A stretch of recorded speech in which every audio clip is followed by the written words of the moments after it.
মুমিন বান্দারা যদি আমাকে ডাকে, আমার কাছে যদি হাত ফাইলায়, আমি আল্লাহ রব্বুল আলামিন মুমিনদের এভাবে বিপদ মুক্ত করে দেই। আল্লাহ পাক বিপদ মুক্ত করে দেন। ওয়া মান ইয়াত্তাকিল্লাহা ইয়াজআল লাহু মাখরাজা। আল্লাহকে যে ভয় করে, আল্লাহ তার জন্য রাস্তা খুলে দেন। জোরে কোন সুবহানাল্লাহ। আল্লাহ পাক বলে, বান্দা যখন আমাকে ডাকে, আমি বান্দার একদম নিকটে, তার ঘাড়ের চাইতেও নিকটে। ওয়া নাহানু আকরাবু ইলাইহি মিন হাবলিল ওয়ারিদ। আমি আমার বান্দার সারা যে রগের উপরে তার মাথা, এর থেকেও আমি আমার বান্দার বেশি নিকটে। সুবহানাল্লাহ পড়ে। আমি তোমার কাছে, আমার কাছে মাপ চাও, যত বড় গুনাহ হোক। ওয়া ক্বালা রাব্বুকুম উদউনি আস্তাজিব লাকুম। তোমার প্রভু তোমাকে ডেকে বলেছে, আমাকে ডাকো, আমি মাফ করে দেবো। সুবহানাল্লাহ। কত বড় কথা। আমাকে ডাকো, নিরাশ হয়েও না, হতাশ হয়েও না। আল্লাহর গজব বেশি না রহমত বেশি? আল্লাহর রহমত বেশি। হাদিসে কুদসির ভিতরে এসেছে, আল্লাহ পাক বলেছেন, কোন বান্দা যদি আমার দিকে এক বিগত অগ্রসর হয়, আমার রহমত তার দিকে এক হাত এগিয়ে যায়। কোন বান্দা যদি আমার দিকে হেঁটে আসে, আমার রহমত তার দিকে দৌড়ে যায়। বান্দা যখন আল্লাহর দরবারে দুয়া তুচ্ছ করে চোখের পানি ফেলে দেয়, মুসলিম শরীফের হাদিসের ভিতরে এসেছে, গভীর রাত্রে, রাতের তৃতীয় অংশে আল্লাহ রাব্বুল আলামিন প্রথম আকাশে আসেন আর ডেকে বলেন, পৃথিবীতে আছো নাকি কেউ গুনাহ করে জীবন বরবাদ করে দিয়েছো, আমার কাছে মাফ চাও। ঋণগ্রস্ত আছো, অসুস্থ আছো, অপমানিত আছো, কে আছো মাসরুম, আমাকে ডাকো, আমার কাছে বলো, আমি ডাকে সারা দেবো, জীবনের আশা পূরণ করে দেব। ওই সময় যে সমস্ত লোকেরা কাঁদে তাহাজ্জুদের নামাজ পড়ে, আল্লাহ জিজ্ঞেস করেন ফেরেশতারা, অমুক অমুক দেশ অমুক অমুক বান্দারা কাঁদে কেন? ফেরেশতারা বলে, রব্বুল আলামিন তুমি তো ভালো করে জানো। আল্লাহ বলেন, জানি, তবুও তোমাদের মুখে শুনতে চাই। তারা বলে, রব্বুল আলামিন তোমার এই বান্দা গুনাহ করেছি, গুনাহর জন্য মাফ চায়, জাহান্নাম থেকে বাঁচতে চায়। আল্লাহ পাক বলেন, ফেরেশতারা আমার এই বান্দারা আমারে দেখেছে নাকি? বলে, দেখে নাই। বলে, আমার দোজখ দেখেছে নাকি? বলে, না, তাও দেখে নাই। আমার বেহেশত দেখেছে নাকি? বলে, না, তাও দেখে নাই। আল্লাহ পাক বলেন, ফেরেশতারা সাক্ষী থাকো, ওরা আমাকে দেখে নাই, আমার বেহেশত দোজখ কিছুই দেখে নাই, শুধুমাত্র আমার নবীর কথা, আমার কোরআনের কথা বিশ্বাস করে আরামের ঘুমকে হারাম করে যেভাবে তারা কাঁদতেছে, সাক্ষী থেকে যাও ফেরেশতারা, আমার রহমতের দরিয়ায় জোশ মেরেছে, আমার ওই ক্রন্দনরত বান্দাগুলিকে আমি আল্লাহ মাফ করে দিলাম। সুতরাং মুমিন বান্দা যারা, আল্লাহর মুমিন বান্দা যারা, এই ঈমানের কোয়ালিটি, এটাও হতাশায় নিরাশায় ভেঙে পড়বে না। গুনাহ তো মানুষই করে, গুনাহ হয়ে গেছে, মাফ চাও। তোমার গুনাহ কদ্দুর? তোমার গুনাহ যদি হয় পাহাড় সমান, আল্লাহর রহমত আকাশ সমান। জাহান্নামের কঠিন শাস্তি থেকে বাঁচতে হলে আল্লাহর প্রতি ঈমান আনতে হবে। আর ঈমান আনলে যে কোয়ালিটি গুলি হওয়া উচিত, সেগুলি আমি আপনাদের সামনে আলোচনা করছি। এরপর আরেকটি কোয়ালিটি হবে মুমিনের, তা হলো কঠোর কঠিন বিপদে অবিচল থাকবে, বিপদে ভেঙে পড়বে না। বিপদ আপদ, শত্রুতা, ক্ষয় ক্ষতি যা কিছু হয় সবই আল্লাহর পক্ষ থেকে, এটা মেনে নিতে হবে এবং ধৈর্য ধারণ করতে হবে। বিপদ মুসিবত শুধু উম্মতের জন্য নয়, দুনিয়ার সমস্ত নবীদের বিপদ এসেছে। হয় নাই নবীদের বিপদ আসে নাই? কোরআনে কারীম থেকে শুনুন, আল্লাহ রাব্বুল আলামিন বলেন, ওয়া কাযালিকা জাআলনা লিকুল্লি নাবিয়্যিন আদুওয়াম মিনাল মুজরিমিন। আল্লাহ পাক বলেন, এমনি করে আমি সকল নবীদের শত্রু বানিয়ে দিয়েছি, সব পাপিষ্ঠ আর অপরাধ প্রবণ লোকদেরকে। প্রত্যেক যুগে নবীদের শত্রু ছিল, প্রত্যেক যুগে নবীদের কি ছিল? শত্রু ছিল। সে শত্রু কারা ছিল? আল্লাহ পাক বলছেন, নবীদের শত্রু ছিল পাপিষ্ঠ আর অপরাধ প্রবণ লোক, এরাই ছিল নবীদের দুশমন। রাসূলগণের অবস্থা যদি এই হয়, তাহলে তার উম্মত, ওই দিনের ধারক বাহক যারা, তাদের বুঝি বিপদ আপদ হবে না নাকি? হবে কিনা? তো ইসলামের বিরোধিতা যারা করে, কোরআনের পরিভাষায় বলা হয়েছে ইসলামের দুশমন, নবীদের দুশমন। দুনিয়ার সব পাপিষ্ঠ আর অপরাধ প্রবণ লোকেরাই ইসলামের দুশমন হয়, নবীদের দুশমন হয়। আজও দেখেন, আজও তাকিয়ে দেখেন, ইসলামী আন্দোলনের বিরোধিতা যারা করে, তারা পাপিষ্ঠ চরিত্রের কিনা তাকায় দেখেন, খুঁজে দেখেন, সর্বত্র খুঁজে দেখুন যারা ইসলামী আন্দোলনের বিরোধিতা করে, যারা ইসলামকে মিটিয়ে দেওয়ার চেষ্টা করতেছে, যারা ইসলামকে মৌলবাদ বলে, ইসলামকে সাম্প্রদায়িক বলে, কোরআনে কারীমের কথা কত স্পষ্ট যে নবীদের দুশমন হয়, ইসলামের দুশমন হয় মুসলিম লোকেরা, অপরাধ প্রবণ আর পাপিষ্ঠ লোকেরা। আজও আমরা দেখতে পাই এই শ্রেণীর লোকেরা পাপিষ্ঠ এবং সবচাইতে সমাজের নিকৃষ্ট ধরনের চরিত্রহীন লোক। নামাজ নাই। আপনি খুঁজে দেখেন ইসলামী আন্দোলনের বিরোধিতা যারা করছে, যারা নেতৃত্ব দিচ্ছে, নামাজ নাই, রোজা নাই, চরিত্র নাই, হজ নাই, যাকাত নাই, মদ, জুয়া, জেনা, ব্যভিচার ইত্যাদিতে লিপ্ত। চেহারা দেখলে ছেলেপেলেরা 2 গ্লাস পানি খায়, বয়স ছুটে। কথা ঠিক কিনা কয়? এই হলো অবস্থা। মানে কেন? মুমিনদেরকে, পয়গম্বরদেরকে, সাহাবীদেরকে এবং ইমানদারদেরকে মানে কেন? তার কারণ হচ্ছে আল্লাহ রাব্বুল আলামিন বলেছেন, ওয়া মা নাকামু মিনহুম ইল্লা আইয়ুমিনু বিল্লাহিল আজিজিল হামিদ।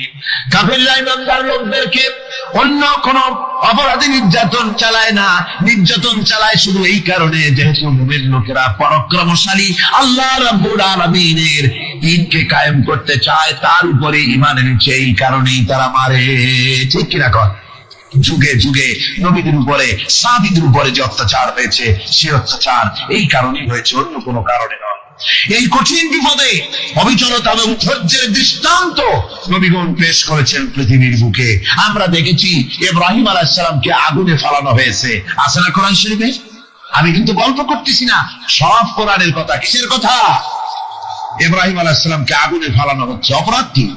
অপরাধ হচ্ছে হযরত ইব্রাহিম আলাইহিস সালাম দাওয়াত দিয়েছেন, লা ইলাহা ইল্লাল্লাহ। জোরে পড়েন, লা ইলাহা ইল্লাল্লাহ, লা ইলাহা, লা ইলাহা ইল্লাল্লাহ মুহাম্মাদুর রাসূলুল্লাহ। হযরত ইব্রাহিম আলাইহিস সালাম দ্বীনের দাওয়াত দিয়েছেন, এক আল্লাহর দাওয়াত দিয়েছেন, ঈমানের দাওয়াত দিয়েছেন। আর কোন অপরাধ ছিল না। নমরুদ সহ্য করতে পারলো না।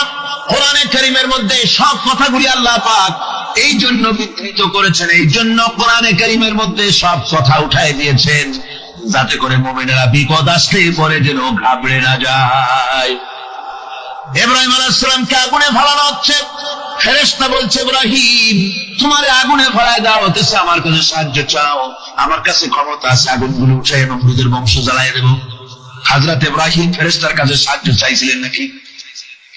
কি বললেন ফেরেশতা, তোমার কাছে সাহায্য কেন চাইব? আমি তেমন কোন অন্ধ আল্লাহর ইবাদত করি না, যেই অন্ধ স্রষ্টা তার গোলামের দুঃখ দুর্দশা না দেখে।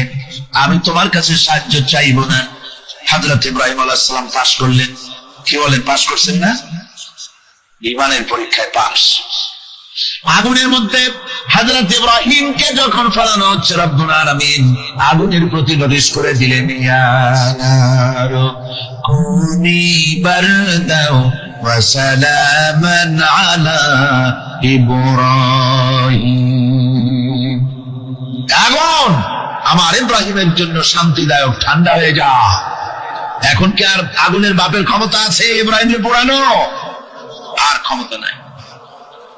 আমার বন্ধুগণ, ইব্রাহিম আগুনের ভিতরে আরামে বসা আছেন, আর ওদিকে নমরুদ বসে বসে সাহস দেওয়া হচ্ছে মুমিনেরা দ্বীনের কাজ করতে গিয়ে বিপদ আবাদ আসবে, ঈমানের দাবি হলো বিপদ আসবে, আর বিপদ আসলে ঘাবড়ায় যেও না, মুসিবতে পড়ে চিন্তায় পেরেশানে হয়রান হয়ে যেও না। বিশ্বকবি আল্লামা ইকবাল কি সুন্দর করে বলেছেন, আজ ভি হো জু ইব্রাহিম কা ইমা पैदा आप कर सकती है एक अंदाज गुलिस्तां पैदा। ইব্রাহিমের ঈমান যদি আজিও কোথাও হয় বিদ্যমান, করতে পারেন অগ্নিকুণ্ডে খুবসুরত এক গুলিস্তান। আজ যদি আগুনের ভিতরে কোন নমরুদ কোন ইব্রাহিমকে যদি ফেলে দেয়, আল্লাহ রাব্বুল আলামিন আজও আগুনকে ফুলের বাগান বানায়া দিবে। সুবহানাল্লাহ। ভয় পাওয়ার কারণ নাই, চিন্তা করার কোনো কারণ নাই। আমার বন্ধুগণ, হযরতে হুদ আলাইহিস সালামকে যখন সমাজের লোকেরা, রাষ্ট্রের লোকেরা ঘিরে ফেলে দিল, সমাজ শক্তি, রাষ্ট্র শক্তি যখন তাকে ঘিরে ফেলে দিল, ষড়যন্ত্রের পাহাড় তুলে দিল, তারে মেরে ফেলে দিবে, হযরত হুদ দেশ থেকে তা পালায় গেলেন না, ভয় পেলেন না। হযরতে হুদ আলাইহিস সালাম বললেন, কোরআনে কারীমে হযরত হুদের কথা কোট করা হলো, ফাকিতুনি জামিআন সুম্মা লা তুনজিরুন।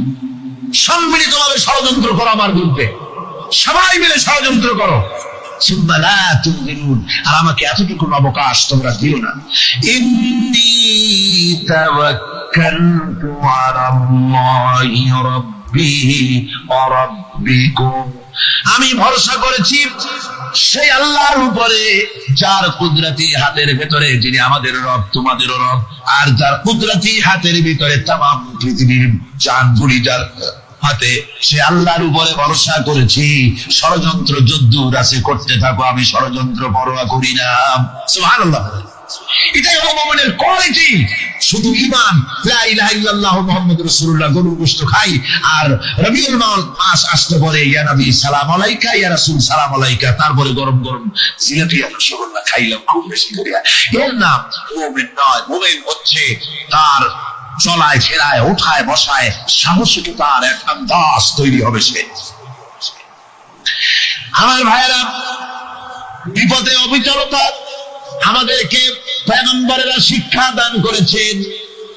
আমরা দেখতে পেয়েছি বিশ্বনবী জনাবে মুহাম্মদুর রাসূলুল্লাহ সাল্লাল্লাহু আলাইহি ওয়াসাল্লাম হিজরতের রাত, কাফেররা চতুর্দিকে দাঁড়ানো, হযরত জিবরাইল এসে বলেন, ইয়া রাসূলুল্লাহ, কাফেররা চতুর্দিকে ঘিরে দাঁড়িয়েছে, গভীর রাত, এখন হাতে তাদের তরবারি, সকাল হলে পরেই তারা আপনাকে মেরে ফেলে দিবে, তাড়াতাড়ি উঠেন, মদিনার দিকে চলে যান।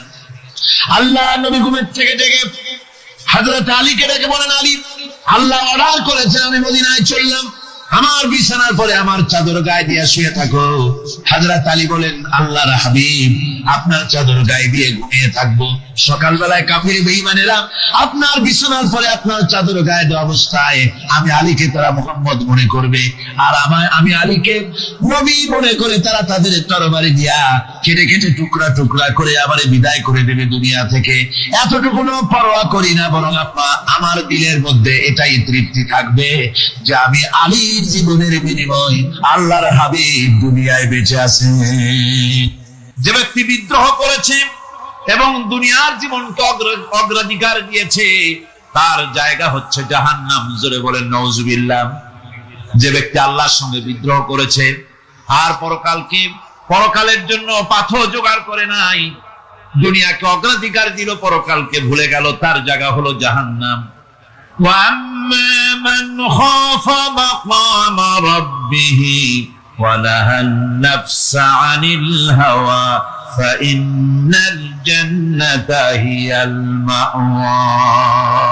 আর যে ব্যক্তি আপন প্রভুর সামনে উপস্থিত হওয়াকে ভয় করেছে এবং আপন প্রবৃত্তিকে লালসা মুক্ত করেছে, লালসার হাত থেকে রক্ষা করেছে, আল্লাহ রাব্বুল আলামিন কিয়ামতের দিন তার জন্য রেখে দিয়েছেন জান্নাত। তার জন্য কোন জায়গা? জান্নাত। আমাদেরকে পরকাল ভিত্তিক জীবন যাপন যদি করি, তাহলে কবরের জবাবগুলি খুব আসান হবে। আর যদি পরকাল ভিত্তিক জীবন যাপন না হয়, কবরটা মুসিবতের জন্য মুসিবত হয়ে যাবে।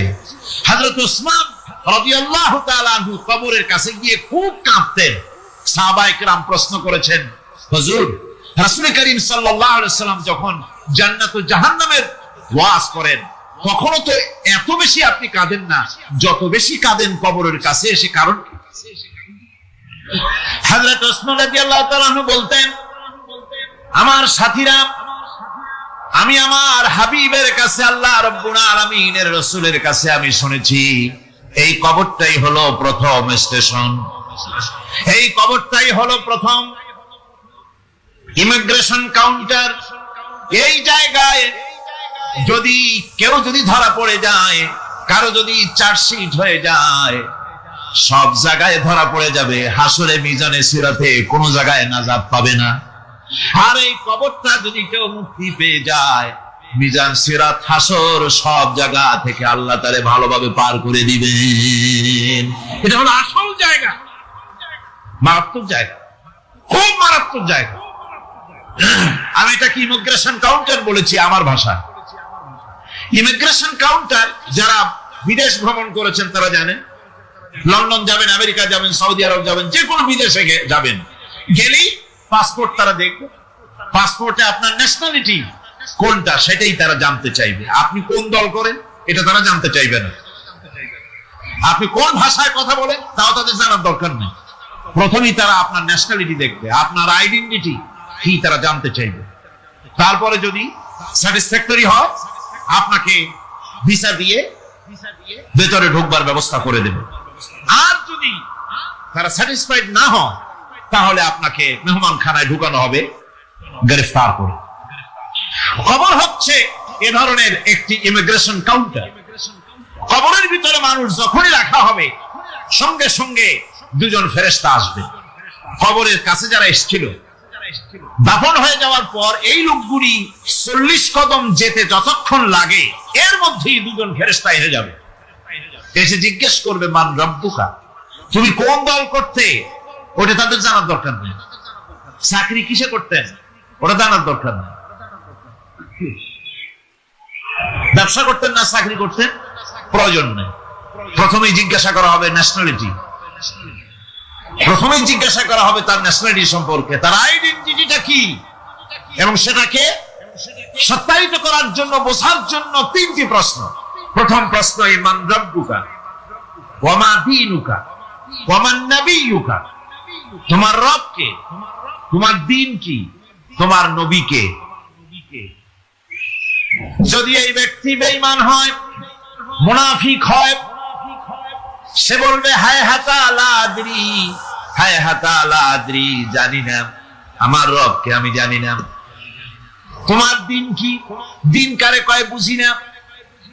এরপরে আল্লাহর নবী জনাবে মুহাম্মদ রাসূলুল্লাহ সাল্লাল্লাহু আলাইহি ওয়াসাল্লামকে দেখানো হবে, বলা হবে মা কুনতা তাকুলু ফি হাদার রাজুল, এই ব্যক্তি সম্পর্কে তোমার ধারণা কি নিকে, বলবে আমি চিনি না। নাউযুবিল্লাহ। বাস, এরপরে তার যা হবার তাই শুরু হয়ে যাবে। আর যদি বান্দাটা মুমিন হয়, প্রশ্ন করা হবে মান রব্বুকা, জবাব দেবে রব্বি আল্লাহ, আমার রব আল্লাহ রাব্বুল আলামিন। ওয়া মা দীনুকা, দীনুনা ইসলাম, আমার দিন হচ্ছে ইসলাম। এরপরে আল্লাহর নবীকে দেখানো হবে। কয়েক রকমের বর্ণনা আছে। কোন বর্ণনায় আছে হুজুরের আকারে দেখানো হবে, অথবা রাসূলকে সরাসরি দেখানো হবে। বলা হবে মা কুনতা তাকুলু ফি হাদার রাজুল, এই লোকটি সম্পর্কে ধারণা কি। মুমিন ব্যক্তি বলবে হাদা নবিয়ুনা মুহাম্মাদুর রাসূলুল্লাহ সাল্লাল্লাহু আলাইহি ওয়াসাল্লাম, ইনি আমাদের সেই নবী মুহাম্মাদুর রাসূলুল্লাহ সাল্লাল্লাহু আলাইহি ওয়াসাল্লাম। আমরা যেন এই রকমের জবাব দিতে পারি, আল্লাহ কবুল করো। সকলে জোরে বলেন আমিন। জবাব হয়ে যাওয়ার পর গায়ব থেকে আওয়াজ আসবে, ফাফরিসু বিল জান্নাতি ওয়ালবিসু বিল জান্নাহ, ও আমার ফেরেশতারা, আমার এই বান্দাকে জান্নাতের পোশাক পরায়া দাও, আর কবরটাকে জান্নাতের বিছানা বিছায়া দাও। জান্নাতের পোশাক পরায়া দাও, জান্নাতের বিছানা বিছায়া দাও। ইলা মাদ্দা বাসারিহি, তার চোখের দৃষ্টি যত দূর যায়, কবরটা ততটা প্রশস্ত করে দাও। এরপর বেহেশতের পোশাক পরাইয়া, বেহেশতের বিছানা বিছায়া ফেরেশতা বলবে নম কানাউমুল উরুস, ঘুমিয়ে যাও। দুলামিয়া যেমন বাসর সজ্জায় নতুন বউ নিয়ে আরামে ঘুমায়, এরকম আরামে ঘুমায় যাও। ইলা ইয়াউমিল কিয়ামা, কিয়ামত পর্যন্ত ইবনু আদামা ইল্লা তুরাব, মানুষের পেট 3.5 হাত মাটি ছাড়া, কবরের মাটি ছাড়া মানুষের পেট ভরবে না। আরো চাই, আরো চাই, চাওয়ার কোনো শেষ নাই। মানুষ এভাবে করে দুনিয়ার মহব্বতে এমনি পাগল হয়ে যায়, শুধু দুনিয়ার মহব্বত, পরকালকে বেমালুম ভুলে যায়। আমি কিন্তু এই কথা বুঝাতে চাই নাই যে পরকালের মহব্বতে, পরকালের ভয়তে বা পরকালের জন্য দুনিয়া আপনি বাজার ঘাট, বেচা কিনা, ব্যবসা বাণিজ্য সবকিছু ভুলে যান, না তা নয়। ভুল বোঝার কোনো কারণ নাই। পরকালকে অগ্রাধিকার দিতে হবে, মানে দুনিয়াতে চিরস্থায়ী জায়গা নয়, চিরস্থায়ী হচ্ছে কোনটা? আখিরাত। চিন্তা এখন কোনটা? সুতরাং এখানে যা করতে হবে, আখিরাতে জবাবদিহিমূলক জীবন যাপন করতে হবে। আপনি ব্যবসা করবেন, ওজনে কম দিতে পারবেন না, আপনি খাদ্যে ভেজাল দিতে পারবেন না, চুরি করতে পারবেন না, ডাকাতি করতে পারবেন না, জেনা করতে পারবেন না, বদমাশি করতে পারবেন না, মদ খেতে পারবেন না, সন্ত্রাসী হতে পারবেন না, হাইজ্যাকার হতে পারবেন না, চাঁদাবাজ হতে পারবেন না, মুনাফাখোর হতে পারবেন না, আপনি সোনা কারবারি হতে পারবেন না, ঘুষখোর হতে পারবেন না, সুদখোর হতে পারবেন না। এই সব কাজ পরকালকে বিশ্বাস করলেই এ সমস্ত কাজ থেকে মানুষ বিরত থাকতে পারে। কথা ঠিক কিনা? এটাই হচ্ছে। সুতরাং এই পৃথিবী থাকবে না, এটা কি চিরকাল থাকবে? না, এর একটা পরিসমাপ্তি ঘটবে। যেমন করে সারা বছর লেখাপড়া করার পর কলেজে, বিশ্ববিদ্যালয়, মাদ্রাসায়, হাই স্কুলে, সব জায়গায় সারা বছর লেখাপড়া করার পর যেমন পরীক্ষা দেওয়ার একটা দিন আসে, সারা বছর ব্যবসা করার পর হিসাব নিকাশ করার যেমন একটা সময় আসে, সারা মাস চাকরি করার পর বেতন পাওয়ার যেমন একটা দিন আসে, সারা জীবন চাকরি করার পর পেনশন পাওয়ার যেমন একটা সময় আসে, অনুরূপ ভাবে এই দুনিয়া যেদিন শেষ হয়ে যাবে, আল্লাহ নির্ধারিত সময় শেষ হয়ে যাওয়ার পর একটা সময় আসবে যখন আল্লাহ রব্বুল আলামিন সব শেষ করে দিবেন, লন্ডভন্ড হয়ে যাবে, কিছু থাকবে না। কোরআনে কারিমে আল্লাহ সব বলেছেন, কোরআনে সব আল্লাহ বলে দিয়েছেন।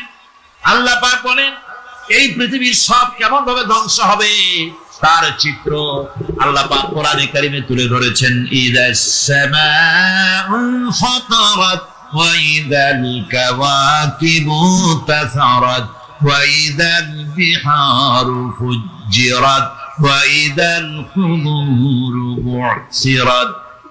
যখন আকাশসমূহ জীর্ণ বিদীর্ণ হয়ে যাবে, তারকাগুলি বিক্ষিপ্ত হয়ে ছিটকে পড়বে,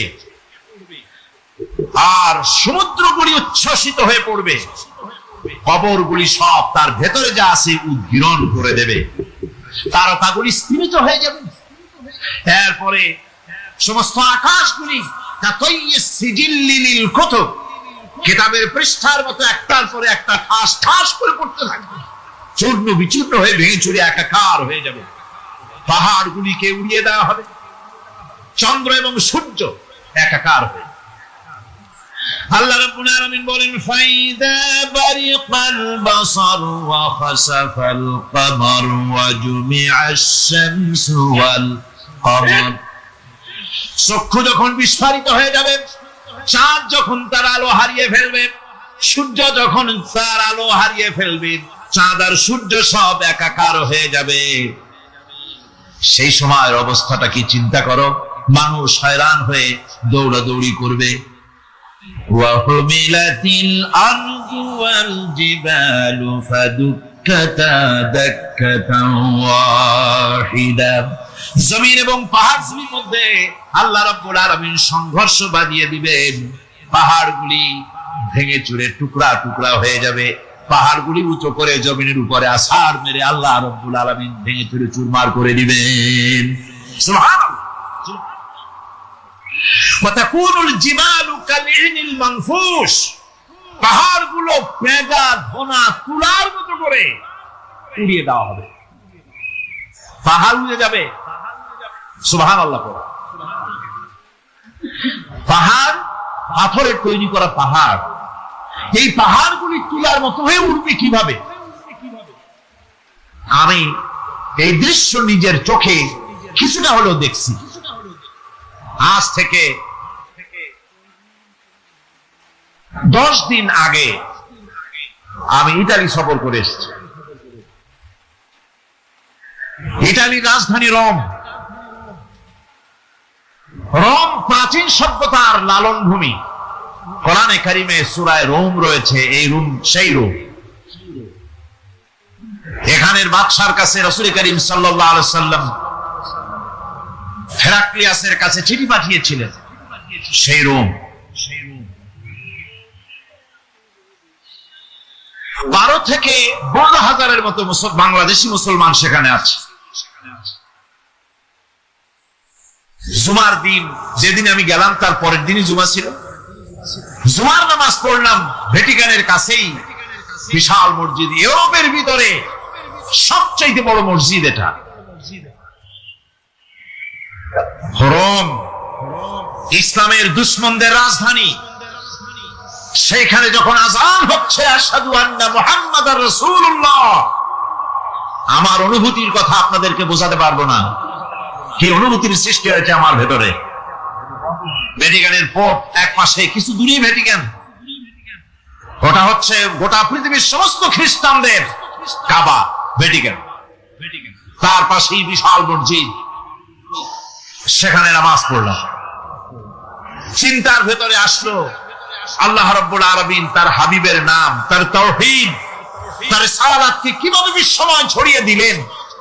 আবু জাহেল চাইছিল মুহাম্মদ সাল্লাল্লাহু আলাইহি ওয়াসাল্লামকে স্তব্ধ করে দেবে মক্কার জীবনেই। কত বদনাম, সাহের, কাহিন, কাযযাব, শায়ের, নাউযুবিল্লাহি মিন যালিক, কত গালাগালি করলো। আর আল্লাহ শোনালেন, হাবিব চিন্তার কোনো কারণ নাই, ওয়ারাফা'না লাকা যিকরাক, আমি আপনার প্রশংসা বিশ্বময় ছড়িয়ে দেব। সুবহানাল্লাহি ওয়া বিহামদিহি। রোম প্রোগ্রাম শেষ করে আমাকে তারা নিয়ে গেল, যেটা আমি বলছি সফর কাহিনী শোনাবার সময়টা না, যেহেতু এর সঙ্গে প্রাসঙ্গিক সেজন্য বলছি। পাহাড় কেমনে তুলার মতো হয়ে উঠবে তার নজির দেখেছি। রোম শহর থেকে 300 মাইল দূরে, 300 কিলোমিটার দূরে নেপোলিয়ান বোনাপার্ট তার বাড়ি, এবং ওটা তার নামে একটা প্রভিন্স। ভূমধ্য সাগরের পারে ভিসুভিয়াস, পৃথিবীর সবচেয়ে বড় আগ্নেয়গিরি, সেটা দেখাতে নিয়ে যাওয়া হলো আমাকে। যে পাহাড়টা পৃথিবীর মাটি থেকে তার চূড়া হচ্ছে 3 মাইল উঁচু, এর 2 মাইল গাড়িতে করে ঘুরে ঘুরে যাওয়া যায়, এরপর আর গাড়িতে যাওয়া যায় না, বাকিটুকুন যেতে হবে হেঁটে হেঁটে। পাহাড়ের উপরে অক্সিজেন কম, বেশ কষ্ট হচ্ছিল উঠতে।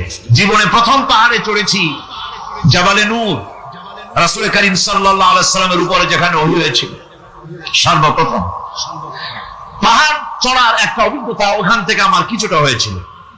খুব কষ্ট হলো বাকি 1 মাইল উঠতে। যখন ভিসুভিয়াসের একদম শীর্ষে চলে গেছি, সেখানে গিয়ে আমার সাথে 15-20 জন লোক ছিল। আমি নিজে আল্লাহু আকবার বলে আমার গলা থেকে আওয়াজ বেরিয়ে গেল। আমি দেখতে পেলাম ভিসুভিয়াসের শীর্ষে বিশাল গর্ত। আমার মনে হয় গর্তটা এই মাঠের 1/4 হবে, এই মাঠের 1/4 হবে গর্তটা। সেই গর্তটার গভীরতা হচ্ছে 1.5 কিলোমিটার। এইখান থেকে পাথরগুলি উত্থিত হয়েছে, আগ্নেয়গিরি পাথর আগুনে গলে লাভা হয়ে এগুলি পাহাড় বেয়ে উপচে পড়েছে, চতুর্দিকে 12 মাইল ছড়িয়ে গিয়েছে। আমার মনে পড়লো ওয়াকুদুহান নাস ওয়াল হিজারা, জাহান্নামের আগুনের ইন্ধন হবে মানুষ আর পাথর। আমি সেখানে সেজদায় পড়ে গিয়ে কাঁদলাম আর বললাম, আল্লাহ জাহান্নামের আগুন হারাম করে দিও আমাদের জন্য। পাথর কিভাবে গললো, গলে পাথরগুলি গলে পুড়ে চতুর্দিকে পড়েছে, আর ছিটকেছে, চতুর্দিকে ছিটকে পড়েছে। সেই পাথরগুলি ছিটকে ছিটকে যেগুলি পুড়ে পড়েছে, সেগুলিকে দূরে সাদা রঙের বলে মনে হয়, কোনোটা সাদা কোনোটা কালো, মনে হয় যেন তুলার মতো হয়ে পড়ে আছে চতুর্দিকে। 1944 সনে তৃতীয়বারের মতো ভিসুভিয়াস যে অগ্নিগিরি, যে অগ্নি উৎপাত করে, তাতে আশেপাশের 12 মাইল এলাকা এফেক্টেড হয়ে যায়। পাথরগুলি গলে এভাবে বিধ্বস্ত করে দিয়েছে। এখান থেকে এখানে জোহরের নামাজ, আসরের নামাজ আমরা পড়লাম, আল্লাহর কাছে খুব দোয়া করলাম, এখনো ধোঁয়া উঠতেছে, এখনো পাহাড়ের ফাটল দিয়ে ধোঁয়া উঠছে। একজন হাত দিয়ে আমাকে বলল যে খুব গরম লাগে ধোঁয়াগুলি। ওখানকার লোকেরা বলল যে ভেতরে এখনো আগুন আছে, তবে সুপ্ত, যে কোনো মুহূর্তে আবার তা জাগ্রত হতে পারে। আমরা সেখান থেকে নেমে এলাম। একটু কিছু দূর গিয়েই সেখানে হলো পম্পেই শহর। এই পম্পেই শহরটা হচ্ছে ঈসা আলাইহিস সালামের জন্মের 2000 বছর আগে এই শহর তৈরি হয়। ঈসা আলাইহিস সালামের জন্মের 179 বছর পর ভূমিকম্প হয়। সেই ভূমিকম্পে গোটা পম্পেই শহরটা পৃথিবীর মানুষের চোখের আড়াল হয়ে যায়, ধ্বংস হয়ে যায়, মাটির তলায় ভরাট হয়ে যায়। আজ থেকে 200 বছর আগে মাটি খনন করতে গিয়ে এই শহর আবিষ্কৃত হয়। পুরা শহরটা খুঁড়ে তারা বের করেছে। 180 হেক্টর জমিনের উপরে এই বিশাল শহর। ঘুরে ঘুরে দেখলাম, গাড়ি চলে না সেখানে, পায়ে হেঁটে দেখতে হলো। প্রশস্ত রাস্তা। আজ থেকে 4000 বছর আগের মানুষেরা রাস্তা বানাতে জানতো পাথর দিয়ে, এবং রাস্তার দুধারে তাদের ছিল ফুটপাত, পানির ব্যবস্থা, নগরায়নের সব রকমের সুযোগ সুবিধা। তারপরে সেখানে বিচারালয়, এরপরে দোকানপাট, বাজার ঘাট, সবকিছুর ব্যবস্থা রয়েছে। বিশাল বিশাল পাথর জড়ি দিয়ে পিলার তৈরি করা। ভাবলাম এই পিলারগুলি, এই পাথরগুলি তারা কিভাবে ক্রেন ছাড়া এত উপরে উঠালো কি করে, আমার মাথায় আসলো না। পাথর কেটে কেটে সুন্দর সুন্দর অঙ্কন শিল্প তারা করেছে। এরপরে ঘুরতে ঘুরতে বাদশার রাজার বাড়িতে গিয়ে ঢুকলাম। সেখানে গিয়ে দেখলাম উলঙ্গ এত মূর্তি পাথরের তৈরি করা। পাথর কেটে কেটে দেওয়ালে যৌন মিলনের এমন কোন অশ্লীল ছবি নাই যা তারা সেখানে তৈরি করে না। উলঙ্গ মূর্তি আর উলঙ্গ যৌন মিলনের অসংখ্য ছবি দিয়ে এই এলাকা ভরা। তখন আমি বুঝলাম আল্লাহর গজব হওয়ার কারণটা কি, এই শহরটা মাটির নিচে ভরাট হয়ে যাওয়ার কারণটা কি। আল্লাহ পাক জেনা ব্যভিচার যে দেশে বেশি হয় আল্লাহ পাক বরদাস্ত করে। দুশ্চরিত্র যে দেশের মানুষ দুশ্চরিত্র হয়ে যায়, জেনা ব্যভিচার বেশি হতে থাকে, আল্লাহ হরক করে দেন, গজব দেন। এই গজব এক এক সময় এক এক রকমের হয়ে আসে। কখনো মাটির নিচে দাবায় দেয়, কখনো মহামারী, কোন দেশে কলেরা, কোন দেশে জলোচ্ছ্বাস, কোথাও ভূমিকম্প, আর সর্বশেষ এই জেনা ব্যভিচারের জন্য আল্লাহ পাকের চূড়ান্ত এই যৌনতার অশ্লীলতার জন্য চূড়ান্ত গজব বর্তমান বিশ্বের জন্য এইডস। আল্লাহ পাক এই গজব দিয়েছে। বন্ধুগণ, আমি সেই জায়গা, আমি সেখানে যা দেখলাম যে আল্লাহ পাক পাহাড়গুলিকে কিভাবে উড়াবেন, এটা অস্বীকার করার কোন উপায় নাই। বিশ্বাস তো করতামই। তবে হযরত ইব্রাহিম আলাইহিস সালাম যেমন বলেছিলেন, রব্বি আরিনি কাইফা তুহিল মাউতা, আয় আল্লাহ তুমি মরাকে চিন্তা করবা কেমনে। আল্লাহ পাক বলেন আওয়ালাম তুমিন, তুমি বিশ্বাস করো না? ইব্রাহিম আলাইহিস সালাম বললেন বালা, অবশ্যই বিশ্বাস করি, ওয়ালাকিন লিয়াতমাইন্না কলবি, যদি চোখে দেখতাম তাহলে আমার অন্তরাত্মা খুব ঠান্ডা হতো। আল্লাহ রাব্বুল আলামিন চোখে দেখায় দিলেন জিন্দা কেমনে মুর্দা হবে, মুর্দা কেমনে জিন্দা হবে, আল্লাহ দেখায় দিলেন। পাহাড় উড়ায় দিবেন আল্লাহ রাব্বুল আলামিন। একথা কলিজার মধ্যে তার উপর ঈমান বিশ্বাস, কিন্তু আল্লাহ চোখে দেখাইছেন, ঈমান আরো মজবুত হয়েছে, যা ছিল আরো মজবুত হয়েছে। সুবহানাল্লাহ। আল্লাহর ভয়তে কলিজা কেঁপেছে। আমি পাহাড়ের উপরে কেঁদেছি, যা হয়ে কেঁদেছি।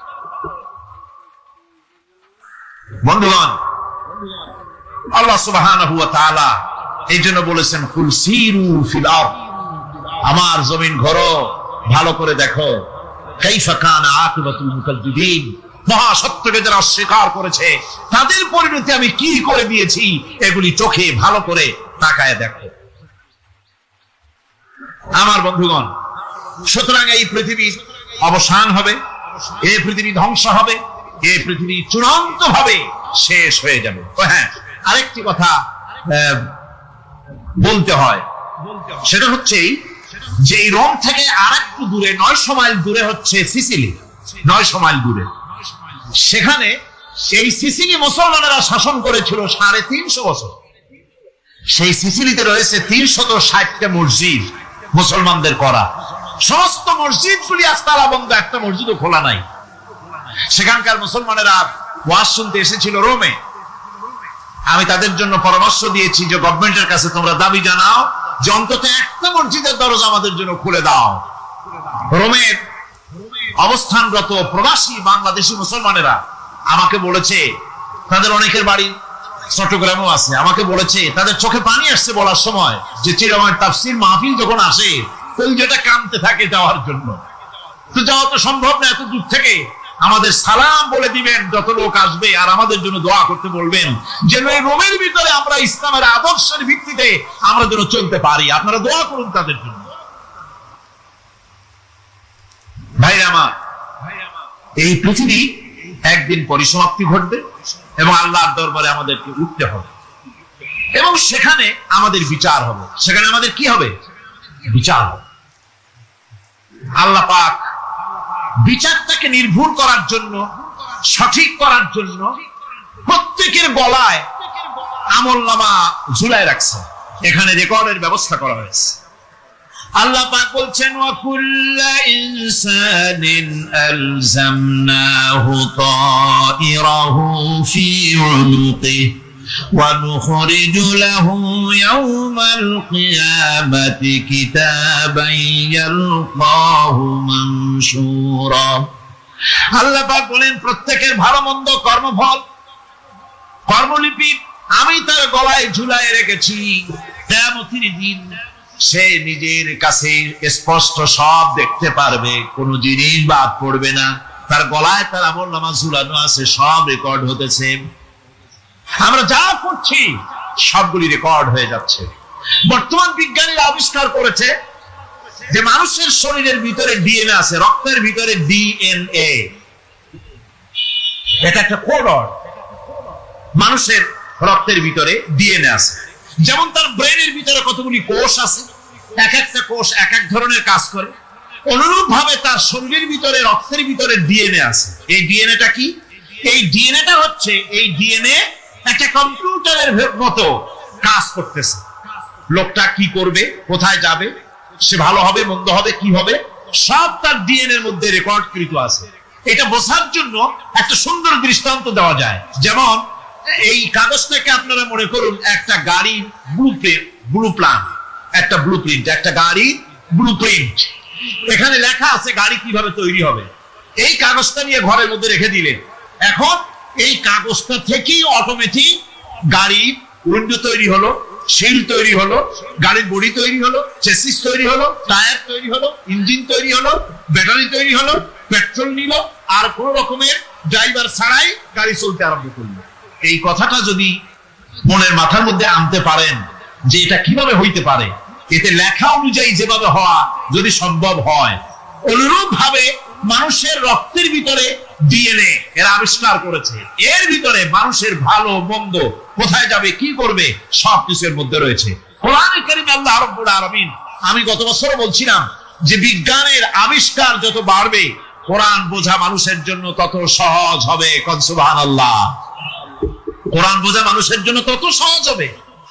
সুতরাং মানুষের গলার সাথে আল্লাহ পাক বলছেন যে একটা আমলনামা আমি ঝুলাই দিয়েছি তার গলার সাথে। সে যা করতেছে ওখানে সব লিপিবদ্ধ হচ্ছে, কম্পিউটারাইজড, কম্পিউটারের মতো এগুলি সব গ্রহণ করতেছে। এগুলি কিয়ামতের দিন তার সামনে হাজির করা হবে। কিয়ামতে যখন আমলনামা তার সামনে দিয়ে বলা হবে, ইকরা কিতাবাকা কাফা বিনাফসিকাল ইয়াওমা আলাইকা হাসিবা, তাকে বলা হবে নিজের কর্মলিপি নিজেই পড়ো, আজ তুমি তোমার নিজের হিসাব নিতে যথেষ্ট। বন্ধুগণ, এই মাহফিলে যত লোক আমরা বসে আছি, আমরা আমাদের হিসাব নিতে যথেষ্ট না আরেকজন লাগবে? কোন আমরা যথেষ্ট কিনা? কথা বোঝেন নাই। আমি বলতে চেয়েছি এটা, আমরা যদি এখন চোখ বুঝে চিন্তা করি যে পিছনের জীবনে কি করেছি, মনে পড়বে নাকি পড়বে না? বলেন সবাই পড়বে কি পড়বে না? ছোটবেলার দিন আল্লাহ পাক তোমাদের সাথে কি ব্যবহার করবেন। এই আয়াত নাযিল হওয়ার পর আল্লাহর হাবিব তার মেয়েকে ডাকলেন, জামাইকে ডাকলেন, নাতিদেরকে ডাকলেন, আহলে বাইতদেরকে ডাকলেন, আর বললেন, ও আমার মেয়ে, কলিজার টুকরা, ফাতেমা গো শোনো, কেবলমাত্র আয়াত নাজিল হয়ে গেল, আল্লাহ পাক আমাকে শুনাইছেন কিয়ামতের দিন আমি জানি না আমার সঙ্গে কি ব্যবহার করা হবে, আর এও জানি না যে তোমাদের সাথে কি ব্যবহার করা হবে। ও আমার কলিজার টুকরা মেয়ে ফাতেমা, কিয়ামতের দিন মুহাম্মদ সাল্লাল্লাহু আলাইহি সাল্লামের মেয়ে, এই হিসাবে তোমার নাজাতের ফয়সালা হবে না। ও আমার কলিজার টুকরা নাতি হাসান আর হোসেন, কিয়ামতের দিন মুহাম্মদ সাল্লাল্লাহু আলাইহি সাল্লামের নাতি হিসাবে ফয়সালা হবে না। ও আমার জামাই হযরতে আলী, কিয়ামতের দিন আমার জামাই হিসাবে নাজাতের ফয়সালা হবে না। আমল যদি ভালো হয় ফয়সালা ভালো হবে, জান্নাতে চলে যাবে। আমল যদি খারাপ হয় কার নাতি কার জামাই দেখা হবে না। সুবহানাল্লাহ। কঠিন কিয়ামতের মাঠ। এই পরকালের বিশ্বাস যদি কলিজার মধ্যে ঢোকে মানুষ ভালো হয়ে যাবে। কোন সুবহানাল্লাহ। আপনাদের দৃষ্টিতে পারবে, কথার জবাব যে দিলেন না। পুলিশে কি মানুষের চরিত্র ভালো বানাইতে পারবে? পুলিশের চরিত্র ভালো বানাবে কেনা, সেটাই তো কথা। মানুষের চরিত্র যাতে ভালো থাকে, মানুষের জন্য খারাপ কাম না করে সেজন্য পুলিশ। পুলিশ যাতে খারাপ কাম না করে সেজন্য আরো একটা ডিপার্টমেন্ট আছে না, তারা যাতে খারাপ কাজ না করে সেজন্য আর একটা আছে। এন্টি করাপশনের আবার এন্টি করাপশন আছে, তার উপর আবার এন্টি করাপশন আছে। এন্টি তার অভাব নাই। সুতরাং পুলিশ দিয়া, বিডিআর দিয়া, আর্মি দিয়া মানুষের, দেশের, জাতির চরিত্র ভালো বানানো যায় না। রাসূলুল্লাহ এ দিয়ে বানান না, এটা ইসলামের নিয়ম নয়। পুলিশ দিয়া, আর্মি দিয়া দেশের মানুষের চরিত্র ভালো বানানো যায় না। চরিত্র ভালো বানানো যায় কেবলমাত্র পরকালের ভয় দিয়া। কি কিসের ভয় দিয়া? ওই যে মক্কার জীবনে ওই সমস্ত মানুষগুলি যারা চুরি করত, ডাকাতি করত, জেনা করত, বদমাশি করত, যারা শয়তানি করত, যারা মানুষকে খুন করত, এই মানুষগুলি এত ভালো হয়ে গেল, যারা চুরি ছেড়ে দিল, ডাকাতি ছেড়ে দিল, জেনা ব্যভিচার ছেড়ে দিল, এত ভালো হয়ে গেল, পৃথিবীর মধ্যে সেরা মানুষ তারা হয়ে গেলেন। জোরে বলেন সুবহানাল্লাহ। নবীর সাহাবীরা পৃথিবীর শ্রেষ্ঠ সন্তান, নবীর সাহাবীরা পৃথিবীর সেরা মানুষ, তাদের চাইতে সেরা মানুষ নবীদের পরে আর কেউ হতে পারে না। জোরে কোন সুবহানাল্লাহ। নবীর পরে পৃথিবীতে শ্রেষ্ঠ মানুষ কারা? সাহাবায়ে কেরাম রিদওয়ানুল্লাহি তাআলা আলাইহিম আজমাইন। ওনারা তো কুফরের মধ্যে ছিলেন, শিরকের মধ্যে ছিলেন, চুরি, ডাকাতি, জেনা, ব্যভিচার এমন কোন পাপ নাই যা করা হয়নি।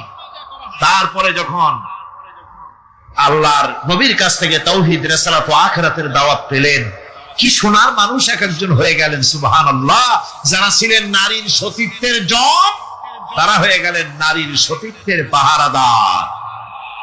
যারা মানুষের মাল চুরি করত, ডাকাতি করত, তারা রাতভর মানুষের মালের পাহারা দিল, মানুষের রক্তের পাহারা দিল। সুবহানাল্লাহ বিহামদি। রক্ত ও সম্পদের পাহারা দিল। রাসূল বললেন খায়রুল কুরুনি কারনি, সর্বশ্রেষ্ঠ যুগ তো আমার যুগ।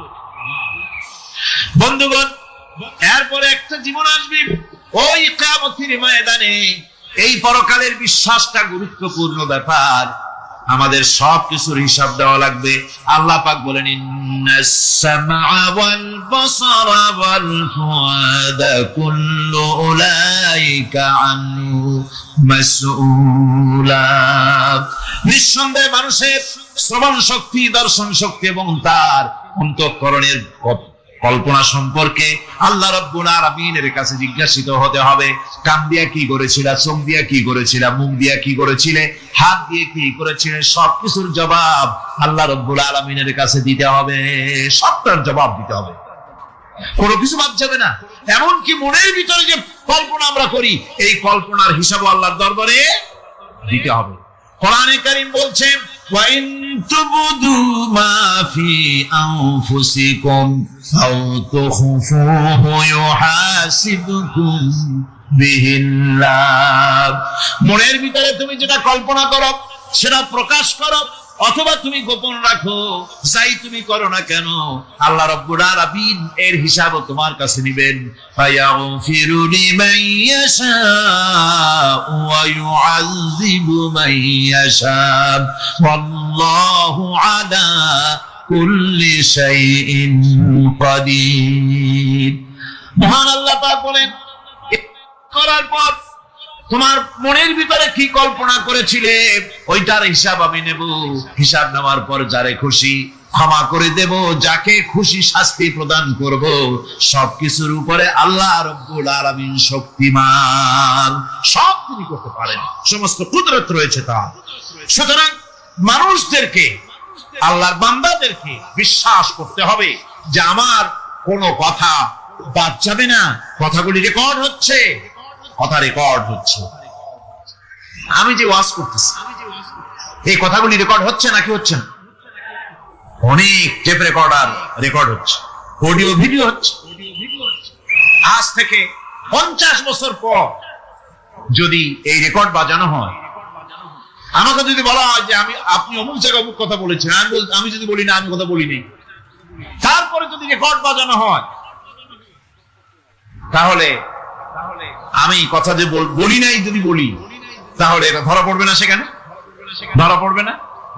তাহলে এই মানুষের কথা প্লাস্টিকের ফিতায় রেকর্ড করে 50 বছর, 100 বছর, 200 বছর, 500 বছর যদি প্লাস্টিকের ফিতায় এটাকে চলচ্চিত্র করে অথবা টেপ রেকর্ডারে করে যদি ধরে রাখা যায়, এই বুদ্ধিটা কে দিলেন কত দেখি?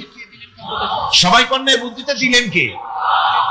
যে আল্লাহ রাব্বুল আলামিন মানুষের মাথায় বুদ্ধি দিলেন, যার দ্বারা সে মানুষের কথাবার্তা অ্যাক্টিভিটি সব ধরে রাখতে পারে। সে আল্লাহ রাব্বুল আলামিন বুঝি আপনার আমার কথা এবং আপনার আমার অ্যাক্টিভিটিস কে তিনি বুঝি ধরে রাখতে পারবেন না কিয়ামত পর্যন্ত? পারবেন কি না? সেজন্য রাব্বুল আলামিন বলেন, মা ইয়ালফিযু মিন কাওলিন ইল্লা লাদাইহি রাকিবুন আতীদ। সমস্ত কথা রেকর্ড হচ্ছে। সুবহানাল্লাহ কোন জোরে! সমস্ত কথা রেকর্ড হচ্ছে, একটা কথা বাদ যাবে না। মুখ আছে বলেই কথা বলবেন তা না, হিসাব করে কথা বলতে হবে। গীবত গাওয়া যাবে না, মিথ্যা কথা বলা যাবে না, মিথ্যা ওয়াদা করা যাবে না। মিথ্যা ওয়াদার তো মৌসুম এসে গেছে। কি কোন বোঝেন কথা? হ্যাঁ, মিথ্যা ওয়াদা মৌসুম এসে গেছে। এখন মৌসুমে বাহার, মিথ্যা বলার। কত সুন্দর সুন্দর ওয়াদা, সোনা দিয়ে রাস্তা বানায় দেবে। অভুক্ত মানুষদের বলা হয় না খেয়ে মরবেন না, কিন্তু কি খেয়ে মরবে তাও কয়। আমরা যদি যাইতে পারি তাহলে মটকির মতো রসগোল্লা বানাই, গরুর গাড়ির চাকার মতো জিলাপি বানাই, খাইতে গিয়ে হা করে শীতলে থাকে। কত রঙিন রঙিন কথা। মিথ্যা ওয়াদার সময় এসেছে। ভাইরা আমার, পরকাল যদি বিশ্বাস করে সেই ব্যক্তি কিছুটি মুখ আছে বলেই যা খুশি বলবে না, পরনিন্দা করবে না, পরচর্চা করবে না, হাত আছে বলেই যা তা লিখবে না। ঘটনা হইল একটা, লিখলো আর একটা। কলম একটা আছে বলেই যা খুশি তা লেখা যায় না, মুখ আছে বলেই যা খুশি তা বলা যায় না, চোখ আছে বলেই যা খুশি তা দেখা যায় না। গরু খাওয়া জায়েজ করা হয়েছে বলে গরুর লেজ থেকে মাথা পর্যন্ত পাইকারি দরে সব খাওয়া যায় না। গরু খাওয়া হারাম না হালাল? হালাল। পাইকারি দরে লেজ থেকে মাথা পর্যন্ত সব খাওয়া হালাল না। ওর মধ্যে আল্লাহ কিছু হারাম রেখে দিছে, সেগুলোকে বাইসে খাইতে হবে। আল্লাহ দেখতে চান পাইকারি দরে জমের খাওয়া খাও না আমার হারাম গুলি বাদ দিয়ে খাও, নিষেধ করা গুলি বাদ দিয়ে খাও। মুখ আছে বলেই যা খুশি তা বলা যাবে না, কান আছে বলেই যা খুশি তা শোনা যাবে না, চোখ আছে বলেই যা খুশি তা দেখা যাবে না, হাত পা আছে বলেই যা খুশি তা করা যাবে না। সবটার পেছনে আল্লাহ রাব্বুল আলামিনকে ভয় করা লাগবে। মহান আল্লাহ রাব্বুল আলামিন বলে, বান্দারে তোমার সমস্ত কার্যাবলী এমনকি তোমার চাহনিটা পর্যন্ত কার দিকে কি নিয়তে তাকায়ছো কেউ জানে না, আমি আল্লাহ রাব্বুল আলামিন জানি। وَيَعْلَمُ خَائِنَةَ الْأَعْيُنِ وَمَا تُخْفِي الصُّدُورُ। তোমার অন্তঃকরণ কি জিনিস গোপন করে আর তোমার চক্ষু কি লুকোচুরি খেলে আমি টের পাই। সুবহানাল্লাহ ওয়া বিহামদি।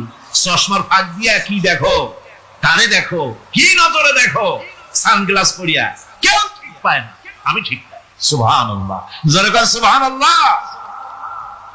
সুতরাং চোখের নজরের হিসাব হবে, হাতের কাজের হিসাব হবে, পায়ের চলার হিসাব হবে, আপনার বলার হিসাব হবে, মুখে যা বলেছেন, যা করেছেন, হাত পাও দিয়ে যা করেছেন, সবকিছুর হিসাব হবে কিয়ামতের দিন। আল্লাহর দরবারে সবকিছু উপস্থিত হবে, কোন জিনিস বাদ পড়বে না। فَمَن يَعْمَلْ مِثْقَالَ ذَرَّةٍ خَيْرًا يَرَهُ وَمَن يَعْمَلْ مِثْقَالَ ذَرَّةٍ شَرًّا يَرَهُ। ছোট্ট একটা ভালো কাজ যদি করো, তাও হাজির করা হবে সামান্যতম ভালো কাজও তোমার বাদ পড়বে না। আর ক্ষুদ্রতম কোন খারাপ কাজ করলে তাও উপস্থিত করা হবে, সব তোমার সামনে, কোনো জিনিস বাদ পড়বে না, সব দেখতে পাবে কিয়ামতের দিন। ভালো কাজটাও আর খারাপ কাজটাও আল্লাহর কাছে সেদিন আল্লাহ পাক মানুষের সামনে উপস্থিত করে দিবেন। আল্লাহ পাক বলছেন, সেদিন এই জমিন, তার ভিতরে যা লুক্কায়িত ছিল, জমিন সব বের করে দেবে।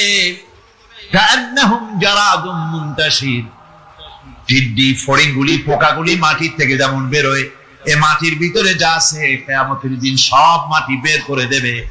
ইযা যুলজিলাতিল আরদু জিলজালাহা ওয়া আখরাজাতিল আরদু আসকালাহা ওয়া ক্বালাল ইনসানু মা লাহা।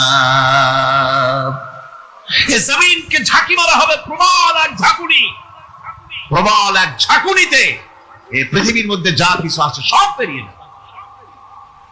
সুবহানাল্লাহ কইতে ইচ্ছা করে না মিয়ারা? এক ঝাঁকুনিতে পৃথিবী সব বের করে দেবে।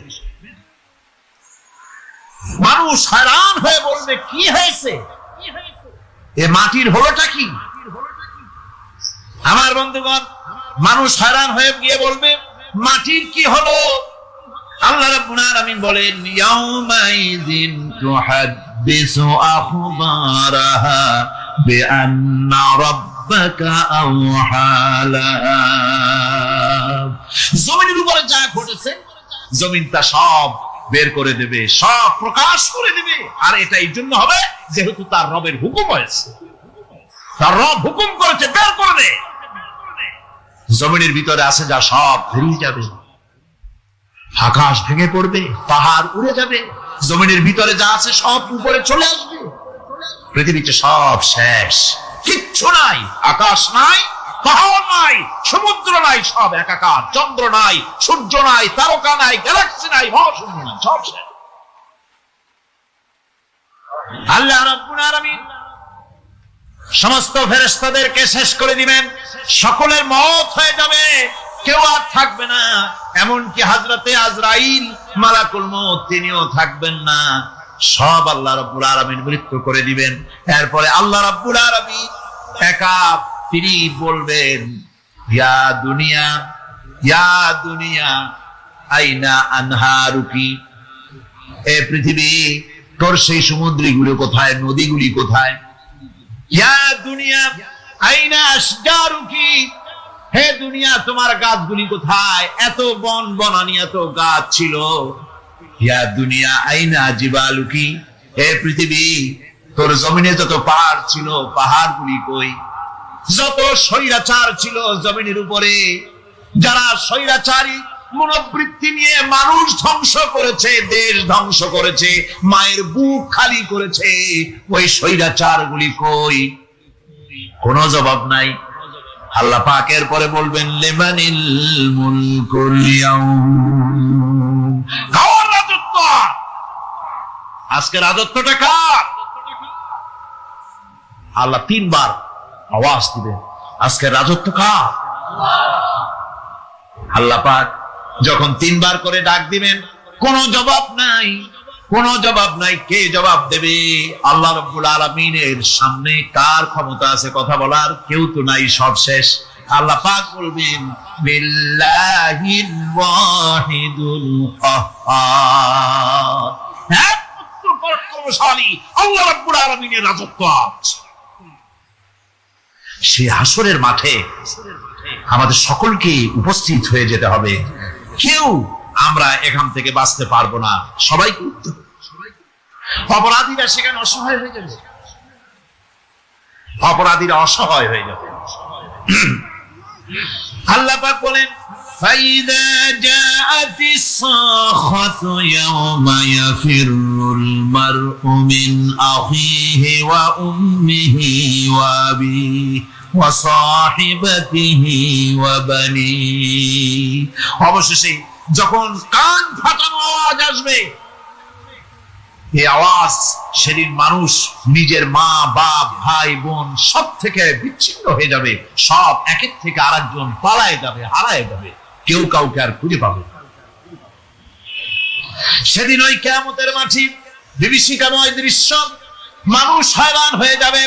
মাথার এক হাত অথবা অর্ধ মাইল অথবা এক বিগত এতটুকুন উপরে ওই প্রকাণ্ড সূর্যটার তাপ আসবে, গুনাহগারের মাথার চান্দি ফেটে গিয়া মগজগুলি গলে গলে নাক কান দিয়ে বেয়ে পড়তে লাগবে, জিহ্বাটা কুকুরের মতো ঝুলে নাভিস্থল পর্যন্ত পড়ে যাবে, মাটিটা সূর্যের উত্তাপে তামার মতো গরম হয়ে যাবে, সারা হাসর জুড়ে আওয়াজ হবে পানি পানি পানি।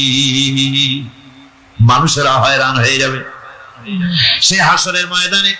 এই চরম কষ্টের ভিতরে আল্লাহ রাব্বুল আলামিন বলেন সেদিন দুটো ভাগ হয়ে যাবে, একদল মানুষের চেহারা আলোয় ঝলমল হয়ে যাবে, আর একদল মানুষের চেহারাগুলি কালো হয়ে যাবে। উজুহু ইয়াওমাইদিন মুসফিরাতুন দাহিকাতুন মুস্তাবশিরা ওয়া উজুহু ইয়াওমাইদিন আলাইহা গাবারা। আল্লাহ পাক বলেন এক শ্রেণীর মানুষের চেহারা হাস্যোজ্জ্বল ঝলমলে হয়ে যাবে, আর এক শ্রেণীর মানুষের চেহারাগুলি কালো হয়ে যাবে। তারহাকুহা কাতারা উলাইকা হুমুল কাফারাতুল ফাজারা। হাস্যোজ্জ্বল, স্বচ্ছন্দপূর্ণ, সুন্দর, উজ্জ্বল ঝলমলে চেহারা হবে ঈমান আনার কারণে, পরকালকে বিশ্বাস করার কারণে, আল্লাহ এবং রাসূলের কথা অনুযায়ী জীবন যাপনের কারণে চেহারাটা উজ্জ্বল হয়ে যাবে। আর আল্লাহর নাফরমানি, রাসূলের নাফরমানি, পরকালকে অস্বীকার করার কারণে কাফেরগুলির চেহারা, মুনাফিকগুলির চেহারা কালো হয়ে যাবে। তাদেরকে আলাদা করে দেওয়া হবে। ফামতাজুল ইয়াওমা আইয়ুহাল মুজরিমুন, মুজরিমদেরকে আলাদা করে দেওয়া হবে, দুইটা ভাগ হয়ে যাবে। এই চরম অবস্থা সৃষ্টি হবে কিয়ামতের ময়দানে। সেদিন রাসূল করিম সাল্লাল্লাহু আলাইহি ওয়াসাল্লাম উম্মতের জন্য সুপারিশ করবেন। সেই সুপারিশ যেন আমাদের করতে পারেন সেজন্য আমাদেরকে তৈরি করতে হবে, সে ধরনের যোগ্য আমাদেরকে বানাতে হবে। বন্ধুগণ, এই পরকালীন জীবন, এর সম্ভাবনা, এটা যে হবে এবং সেই পরকালে আমাদের সকলকে যে উঠতে হবে, কিয়ামতে আল্লাহর কাছে জীবনের সবকিছুর জবাবদিহি করতে হবে, এই ভীতি সৃষ্টি করতে চায় আল্লাহ পাক মানুষের ভেতরে। আল্লাহ পাকের চাইতে মানুষের কল্যাণকামী আর কেউ আছে? চিল্লায় কোন আল্লাহর চাইতে, বিশ্ববাসীর সৃষ্টি জগতের কল্যাণকামী আল্লাহর চাইতে, রাসূলের চাইতে বেশি কেউ কি আছে? সে আল্লাহ পাক সব বলে দিলেন, ওপেন সিক্রেট করে দিলেন, সব গোপন ফাঁস করে দিলেন। কেমনে বিচার হবে, কেমনে কিয়ামত অনুষ্ঠিত হবে, কেমনে কি হবে, সব খুলে খুলে আল্লাহ পাক বলে দিলেন আমাদেরকে ভালো হওয়ার জন্য। সেই যে বাপের কাছে কষি তার গতিটা কি, এই এমএ 3 বছর আগে এমএ পাস করাটা, আর যদি কষি একটা গতিটা কি, এই কষি গুলো কোন জায়গাতে করে আমরা তোমার খবর না। আল্লাহ আল্লাহ আল্লাহ, লা ইয়াকলুন্না রাজুলুন বিইমরাতিন ইল্লা কানা সালিসুহুমা শাইতান। আল্লাহ পাক রব্বুল আলামিন বলেন, ওয়াল্লাযীনা কাফারু আউলিয়াহুমুত তাগুত ইউখরিজুনাহুম মিনান নূরি ইলা যুলুমাত। শয়তানদের যারা বন্ধু বানাবা, শয়তানদের যারা বন্ধু বানাবা, শয়তানদের যারা বন্ধু বানাবা, শয়তান তোমার মুখে চুনকালিতে ছাইয়া দেবে, পরনের কাপড় খসাইয়া নেবে, তোমার জেল খাটাইয়া ছাড়বে, আর মনি হার হলের সামনে দাঁড়াইয়া পুরো 40 জুতোর বাড়ি তোমারে খাওয়াইয়া ছাড়বে। মানুষের সামনে মুখ দেখাইতে পারবা না। আল্লাহর সাথে বন্ধু বানাও, কলেজে পড়ো, আল্লাহর বন্ধু হবা। আল্লাহ পাক বলেন, আলা ইন্না আউলিয়া আল্লাহি লা খাউফুন আলাইহিম ওয়া লা হুম ইয়াহজানুন। আমি যারা বন্ধু বানাই তার কোনো টেনশন নাই, তার কোনো ভয়ও নাই। কোনটা ঠিক কি ঠিক না? বন্ধু হব শয়তানের না বন্ধু হব আল্লাহ? আরেকবার বলি কার? আল্লাহকে আমারে বন্ধু বানা, আমি তোমার বন্ধু হয়ে আছি। জি আল্লাহ তোমারে বন্ধু বানাবো, প্রতিদান কি দিবা? এক নম্বরে শাস্তি পৃথিবীতে এই সীমিত সময় দেওয়া সম্ভব নয়। যেমন দৃষ্টান্ত দিতে গিয়ে আমি বলি যে একটা মানুষ যদি একটা মানুষকে হত্যা করে, তাহলে আপনি তাকে ওই একটা হত্যার বিনিময়ে তাকেও আপনি হত্যা করলেন, তাকেও ফাঁসি দিয়ে দিলেন।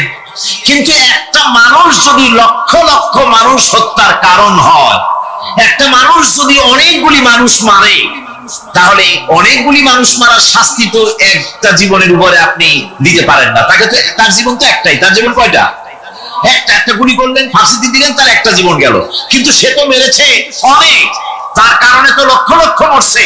কাজে এই শাস্তি পৃথিবীতে দেওয়া সম্ভব নয় বলে এমন একটা জায়গা দরকার যেখানে এই ধরনের বড় রকমের শাস্তি, দীর্ঘমেয়াদী শাস্তি দেওয়া যায়, শরীরটাও সেরকমের বানানো যায়।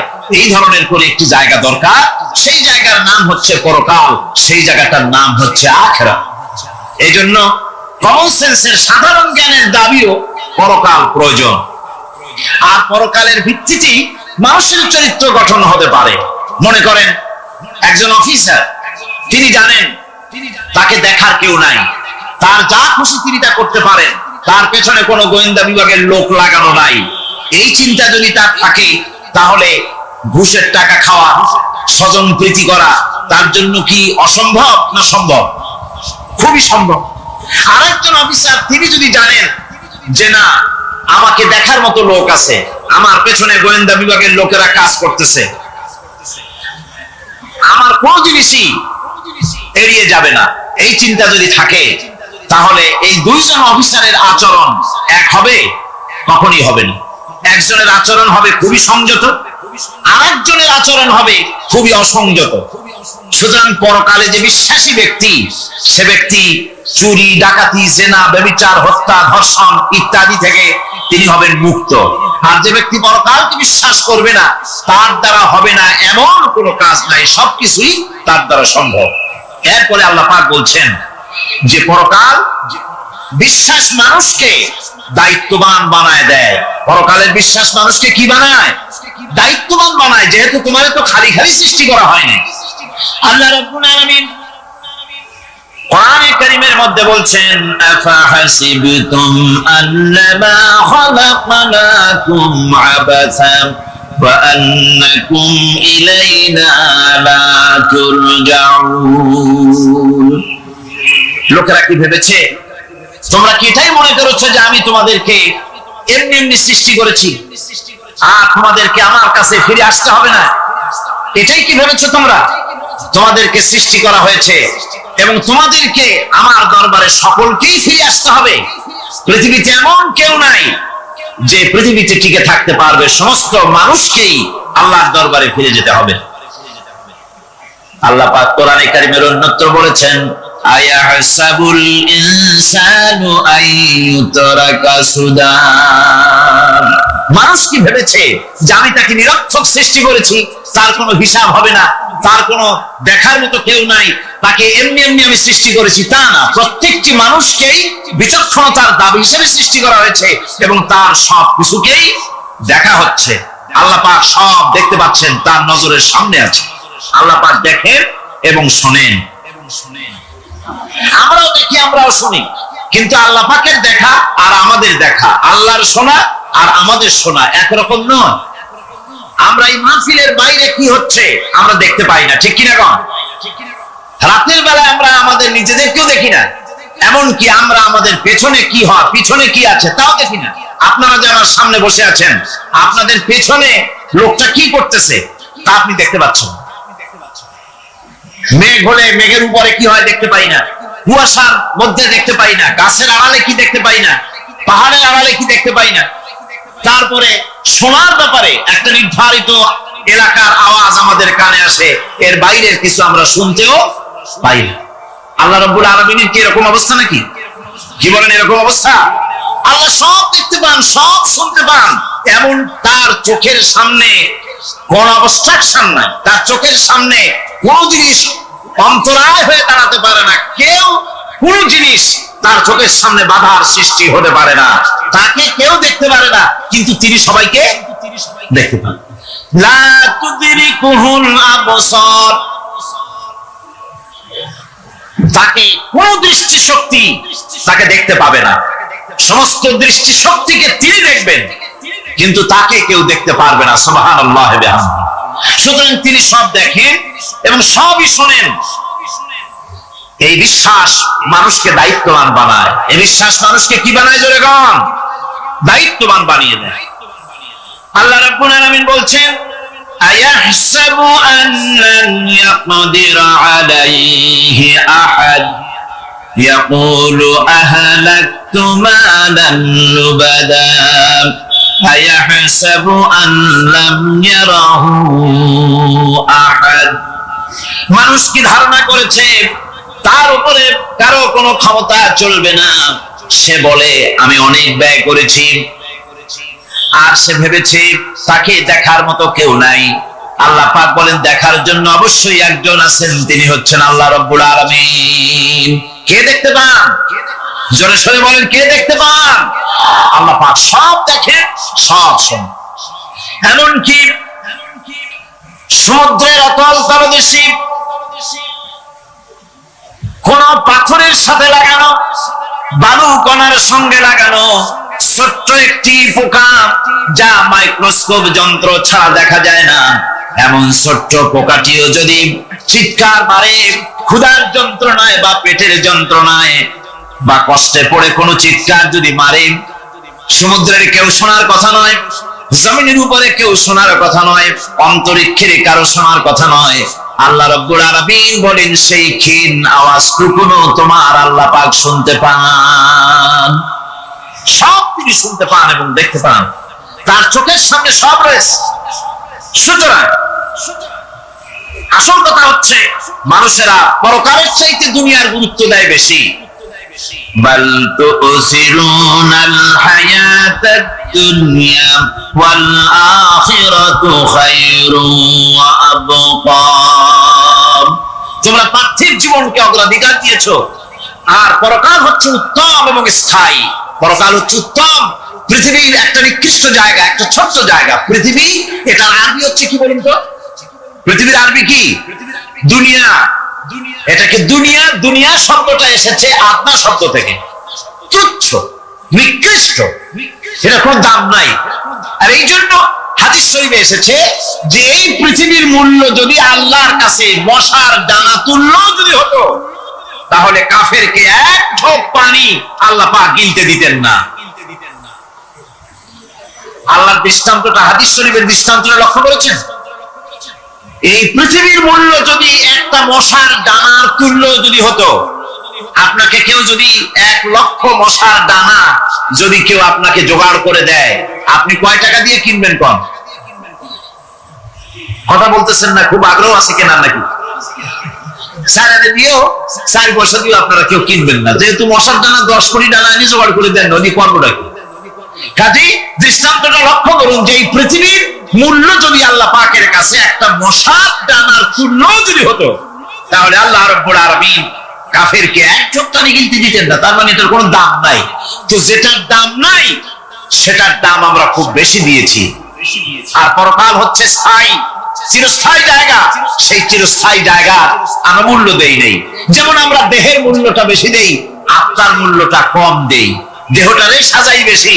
এই দেহটার জন্য দেখছেন অবস্থা, শীতকালে কত ক্রিম মাখে, পায়ে ভ্যাসলিন মাখে, মুখে ক্রিম মাখে, হাতে জেলি মাখে, তারপরে ঠোঁটে আরো কিছু মাখে, এরপরে এতগুলি মাইখা তারপরে জামা কাপড় সেন্ট আতর কত কিছু সমানে মাখতে থাকে শরীরের জন্য, এত যত্ন। তারপরে ভুরি ভোজন পাইকারি দরে খায়, জনমের মতো খায়, খাওয়ার চোটে পেট যায় একদিক, পাছা যায় আর একদিক, মাথা যায় আর একদিক, আস্তে আস্তে দুমবার সাইজ হয়ে যায় মানুষের বডিটা। যেই শরীরটার কোনো দাম নাই, কোনো মূল্য নাই। আপনারা আপনারা সত্য করে বলেন, দামটা কার? শরীরের দেহের দাম বেশি না আত্মার দাম বেশি? কোনটা কোনটার দাম? কার দাম? আত্মাটার দাম বেশি। এটা মুখ দিয়ে বললেন, কিন্তু আসলে মনের কথা হলে আত্মারে আপনারা কিছু খাইতে দিতেন। আত্মাকে তো কিছু খেতে দেওয়া হয় না, দেহটারই। আত্মাটার দাম যদি বেশি না হবে, মানুষ মরে গেলে পরে যায়টা কি? চোখ আছে, কান আছে, মুখ আছে, হাত আছে, পা আছে, সবই তো রয়ে গেল। গেলটা কি? কি যাওয়ার কারণে? প্রাণের সন্তান, কলিজার টুকরা সন্তান বলে মা বাবার কাছে মার যেতে ভয় করে। ছোট্ট বাচ্চা বাবার কাছে যেতে চায় না, প্রাণীদিকা স্ত্রীও যেতে চায় না। মা বাবা আত্মীয় স্বজন সবাই বলে তাড়াতাড়ি বিদায় করো, তাড়াতাড়ি বিদায় করো। কি যাওয়ার জন্য? কি ছিল মূল্যবান জিনিস, আর ওইটা যাওয়ার জন্যই পরিণতি হলো। সেটার নাম হলো রুহু। যে আত্মাটার বেশি মূল্য, সেইটার মূল্য মানুষেরা দেয় না। এই আত্মাটা কি জিনিস? আল্লাহ পাক নবীর কাছে প্রশ্ন করা হয়েছে রূহ সম্পর্কে, আল্লাহ তার জবাব দিয়েছেন ওয়ায়াসআলুনাকা আনির রূহ কুলির রূহু মিন আমরি রাব্বি। নবী হে, আপনাকে প্রশ্ন করা হয় রূহ কি জিনিস, আপনি বলুন এটি হচ্ছে আল্লাহর হুকুম। আল্লাহর একটা হুকুম মানুষের ভিতরে কাজ করে, এটা এতই গুরুত্বপূর্ণ। ওটা থাকলে আমরা বাঁচি, ওটা না থাকলে আমরা মরে যাই। এখন যেটার গুরুত্ব বেশি সেটা খাইতে দেই না, সেটার জন্য কোনো যত্ন নাই, খোঁজ নাই, খবর নাই। সকালবেলায় ব্রেকফাস্ট, নাস্তা, লাঞ্চ, ডিনার, বিকালের চা, ফল ফলানি, কোনো জিনিসের অভাব নাই। সমানে খায় আর সমানে শরীরটারে বাঁচায়। আর যেটার কারণে বডিটা বাঁচে তার কোনো খোঁজ খবর নাই। ওটারও কিছু খাবার দিতে হবে। ওটারে কি খাওয়াবেন? ওটাই কি ফুলকপি খাবে? শীতের দিনে লাল শাক খাবে? লট্টা মাছ খাবে নাকি? খাবেন। রূপচাঁদাও খাবে। শীতকালের ভাপা পিঠাও না, দুধি পিঠা কি করেন আপনারা? এগুলোও খাবে। সুতরাং এই যে শরীর, আপনার আত্মাটা, ওরে খাইতে দিবেন কি? ও কচু খায় না, মূলাও খায় না, দুধও খায় না, পনিরও খায় না, ঘিও খায় না, মাছ গোশতও খায় না। যেহেতু এই আত্মাটা এসেছে রূহের জগৎ থেকে, তাই ওর খাদ্য এই পৃথিবীতে বানানো হয় নাই। দেহ তৈরি হয়েছে মাটি থেকে, মাটির উপাদান দিয়ে, সেজন্য তার খাদ্য বানানো হয়েছে মাটির উপাদান দিয়ে। আর আত্মা যেহেতু এসেছে আল্লাহর কাছে থেকে, রূহের জগৎ থেকে, সেজন্য আল্লাহ রাব্বুল আলামিন আত্মার খাদ্য পাঠিয়েছেন লৌহ মাহফুজ থেকে। খাদ্যের নাম হচ্ছে তেলাওয়াতে কোরআন। তেলাওয়াতে কোরআন। কোরআনে কারীম তেলাওয়াতে আত্মার সমৃদ্ধি হতো। কোরআনে কারীমের তেলাওয়াত, অনুধাবন, এর দ্বারা আত্মার সমৃদ্ধি হতো। যেহেতু কোরআন হচ্ছে রূহের খোরাক, সেই খোরাক দেওয়া হচ্ছে না তাকে। কাজে আমি বলতেছিলাম যে যে জিনিসের মূল্য বেশি আমরা তার মূল্য দিতে জানি না, যেটার মূল্য কম সেটার মূল্য দেই বেশি। অনুরূপ ভাবে এই পৃথিবীর কোন দাম নেই, আল্লাহ পাক বলছেন সেই জিনিসটার মূল্য আমরা বেশি দিলাম, আর পরকালের চিন্তা আমাদের দিল থেকে উঠে গেল। এজন্য আল্লাহ রাব্বুল আলামিন বলেন ইন্নাল্লাযীনা লা ইউমিনুনা বিল আখিরাতি যায়্যান্না লাহুম আ'মালাহুম ফাহুম ইয়ামাহুন। যারা পরকালের প্রতি ঈমান আনে না, পরকালকে যারা বিশ্বাস করে না, তাদের ক্রিয়াকাণ্ডকে তাদের কাছে চিত্তাকর্ষক বানায় দেওয়া হয়। আর এভাবে তারা পথভ্রষ্ট হয়ে যায়। দুনিয়া তাদের কাছে বেশি মজা লাগে, দুনিয়াটা বেশি ভালো লাগে। ভাই হুজুর, তাফসীরের মাহফিল ভালো লাগে। আমার যখন কীর্তন শুনতে যাই, সিনেমা দেখতে যাই, তাও খারাপ লাগে না, তাও ভালো লাগে। মিলাদ শরীফও ভালো লাগে, কীর্তনও ভালো লাগে, ওয়াজ মাহফিলও ভালো লাগে, গানও ভালো লাগে, সিনেমাও ভালো লাগে। এই যে দুই জিনিস ভালো লাগে, এটা হলো মুনাফিকি রোগ। এটা কি রোগ বলেন না সবাই? এটা কি রোগ? মুনাফিকি রোগ। ঈমানের স্বাদ যখন নষ্ট হয় তখন এই অবস্থার সৃষ্টি হয়। বিষাক্ত সাপ যখন মানুষকে দংশন করে, রাতের অন্ধকারে বিষাক্ত সাপে মানুষকে দংশন করেছে, ওঝা আনা হলো। ওঝা এসে সর্বপ্রথম টেস্ট করবে যে সাপটা কি বিষাক্ত না এমনি সাধারণ সাপে তাকে দংশন করেছে, সাপটা কি ধরনের। এটা টেস্ট করার জন্য সাপে কাটা রোগীর মুখে ওঝা মুখের মধ্যে খুব ঝাল মরিচ অথবা লবণ এটা দেয়। দিলে পরে সে যদি বলে পানি পানি লাগে, খুব ঝালওয়ালা মরিচ কিন্তু মুখে পানি পানি লাগে, বুঝতে হবে বিষাক্ত সাপে কামড়িয়েছে। আর যদি ঝালকে ঝাল বলে, লবণকে লবণ বলে, তিতকে তিত বলে, তাহলে বোঝা যাবে বিষাক্ত সাপে কামড়ায় নাই। তো বিষাক্ত সাপের প্রধান আলামত হলো এই, বিষাক্ত সাপে যখন মানুষকে কাটে তখন তার প্রথম বিষক্রিয়া হচ্ছে তার রক্তকে জাম করে দেয় আর জিহ্বার স্বাদকে নষ্ট করে দেয়। এই পৃথিবীতে যত বিষাক্ত সাপ আছে সবচাইতে মারাত্মক আর বিষাক্ত সাপ হচ্ছে শয়তান। সবচাইতে বিষাক্ত সাপ কি? এই শয়তান যাকে ওয়াসওয়াসা দেয়, শয়তান যাকে দংশন করে, শয়তান যারে ফুটবল বানাতে পারে, সর্বপ্রথম তার ঈমানের স্বাদ নষ্ট করে দেয়। তখন আখিরাত ভালো লাগে না, তখন মসজিদ ভালো লাগে না, তখন ওয়াজ মাহফিল ভালো লাগে না, তাফসীর মাহফিল ভালো লাগে না, তখন সিনেমা পছন্দ হয়, গান পছন্দ হয়, মেলা পছন্দ হয়, সাংস্কৃতিক অনুষ্ঠান, নাচ, উল্টোপাল্টা কাম, এই সমস্ত পছন্দ হয়। আল্লাহর ইসলাম ভালো লাগে না, পছন্দ হয় না। আল্লাহ পাক বলেন, পরকালকে যারা অস্বীকার করে তাদের মনের তাদের জন্য এই দুনিয়াটাকেই তাদের সামনে চিত্তাকর্ষক, তাদের ক্রিয়াকাণ্ডকে চিত্তাকর্ষক করে দেওয়া হয়, আর এর ভেতরেই তারা পড়ে থাকে। ফলে এই সব পরকালে অবিশ্বাসী লোকগুলি অহংকারী হয়। তারা কি হয়? আল্লাহ পাক বলেন, فالذين لا يؤمنون بالآخرة قلوبهم منكرة وهم مستكبرون। পরকালের প্রতি যারা ঈমান আনে না, পরকালকে যারা বিশ্বাস করে না, তাদের মন সত্য কথাকে অস্বীকার করে, আর এই লোকগুলি অহংকারী হয়ে যায়, ধরাকে সরাক জ্ঞান করে। কি হলো রে, এই অবস্থার সৃষ্টি হয়ে যায়। সে মনে করে যে পৃথিবী আমার, উলট পালট করে দে মা, লুটে পুটি খাই। পরকালে বিশ্বাস নাই, যা খুশি সে তখন তা করতে থাকে এবং অহংকারী হয়ে যায়। পরকালীন জীবনের অস্বীকৃতি আজকে নতুন কিছু নয়। আজও এক শ্রেণীর লোক আছে যারা বলে পরকাল বলে কিছুই নাই। আল্লাহ সম্পর্কে বলে দেয়ার ইজ নো গড, স্রষ্টা বলতে কিছু নাই। পরকালকেও বিশ্বাস করে না এমন লোক আমাদের দেশে আছে কিনা? কম যেরকম আছে কিনা? যথেষ্ট তৈরি হয়েছে এবং বর্তমান সময় বেশি তৈরি হয়েছে। অতীতের কোন সময় ইসলাম আর মুসলিম সেন্টিমেন্ট এত আহত হয় নাই যত এই কয়েক বছরের মধ্যে হয়েছে, ঠিক কিনা? পরকালকে অস্বীকার করেছে, কোরআন শরীফকে আগাগোড়া সংশোধনের কথা বলেছে, আল্লাহকে মিথ্যাবাদী বলেছে। নাউজুবিল্লাহ পড়েন না কেন? নাউজুবিল্লাহি মিন যালিক। আল্লাহকে মিথ্যাবাদী বলা হয়েছে, কোরআনের সংশোধনের দাবি উঠেছে, মাদ্রাসার ভেতরে ডাকাত দুষ্ট পয়দা হয় বলা হচ্ছে। এভাবে করে তারা আল্লাহকে অস্বীকার করেছে, কোরআনকে অস্বীকার করেছে, পরকালকে অস্বীকার করছে। পরকালকে সেই অতীতের যুগের কাফেরাই অস্বীকার করে নাই, বর্তমান যুগেরও এক শ্রেণীর লোকেরা, তারা আবার মুসলমান নামধারী, নাম মুসলমানি নাম লাগানো আছে, পরকালকে তারা অস্বীকার করছে। এদের ভিত্তি হচ্ছে এই, তারা বলে ইন হিয়া ইল্লা হায়াতুনা দুনিয়া ওয়া মা নাহনু বিমাবউসিন। তারা বলে এই দুনিয়ার জীবনটাই একমাত্র জীবন, এই দুনিয়ার জীবনই হলো একমাত্র জীবন, আমরা উঠবো না পরকালে। পরকাল বলে কিছুই নাই, পরকাল বলে কোনো জিনিস নাই, আমাদেরকে কিয়ামতে আল্লাহর দরবারে ওঠা লাগবে না। সুতরাং তারা ওমর খৈয়ামের মুরিদ হয়ে যায়। তারা বলতে থাকে, এই বেলা ভাই মদ খেয়ে নাও, কাল নিশীতের ভরসা কই, চাঁদনি জাগিবে যুগ যুগ ধরি, আমরা তোমার রবনাশ হই।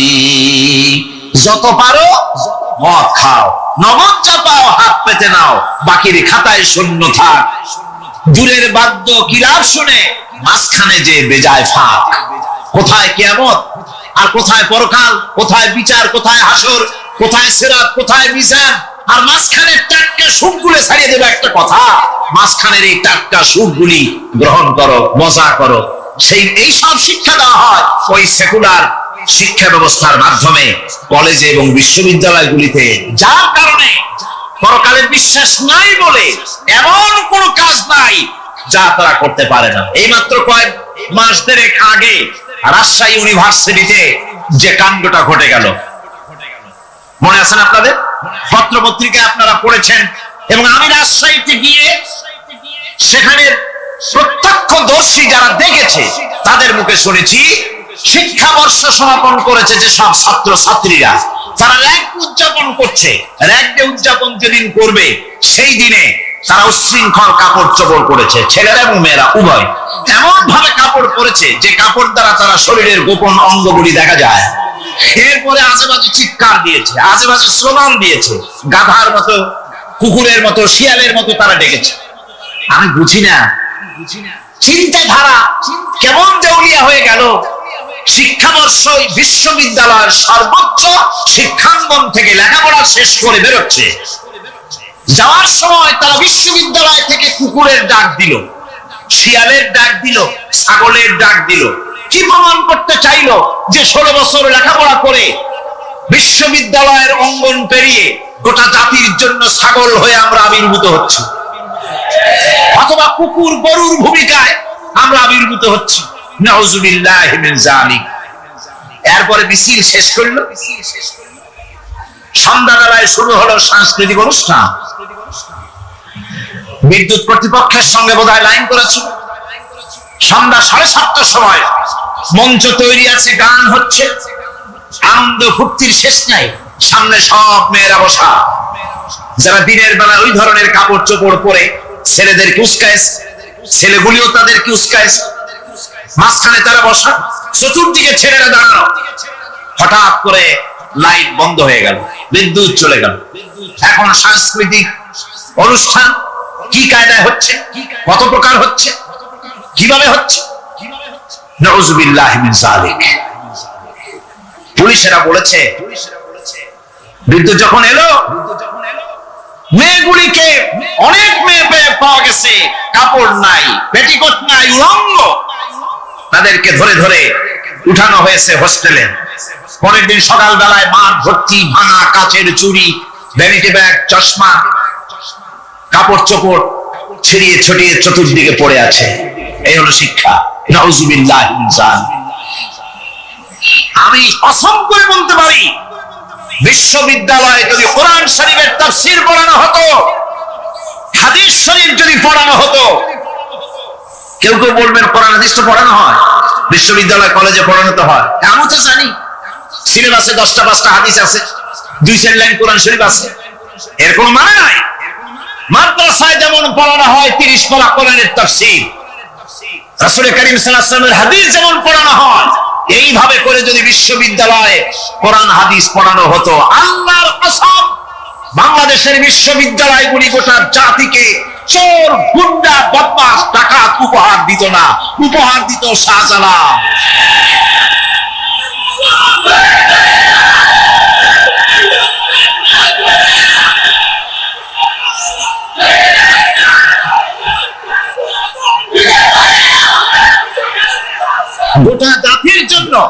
গোটা জাতির জন্য বিশ্ববিদ্যালয় সমূহ উপহার দিতে পারত।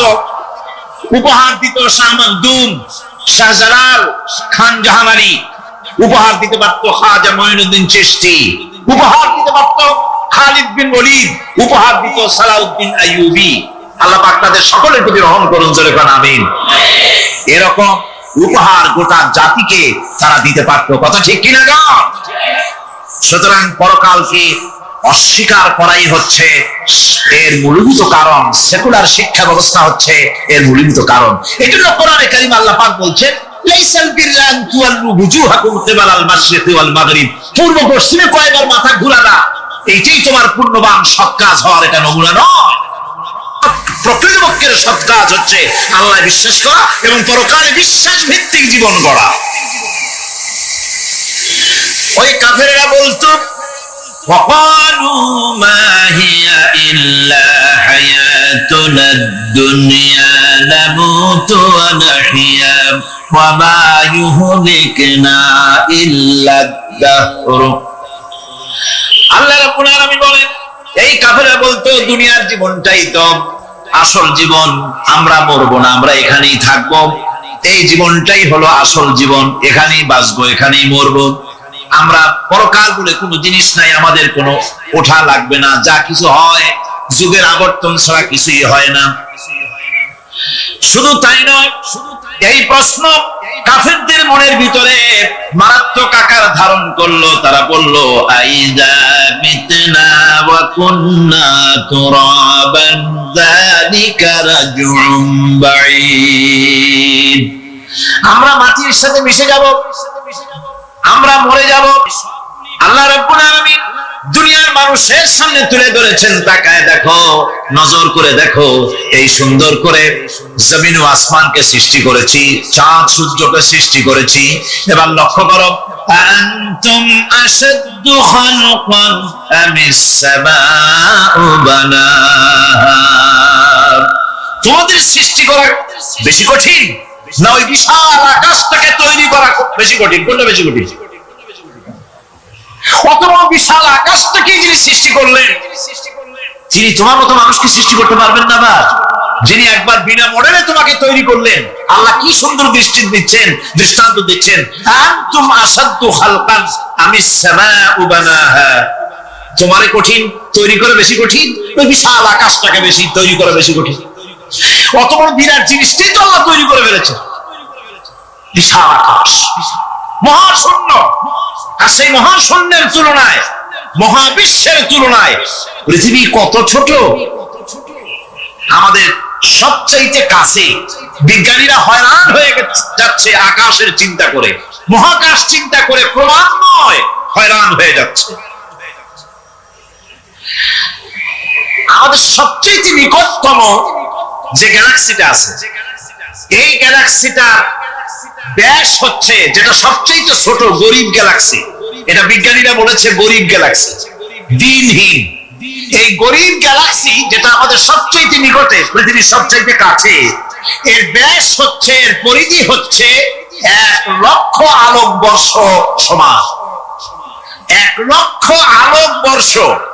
প্রতি সেকেন্ডে আলোর গতি কত? 1,86,000 মাইল প্রতি সেকেন্ডে।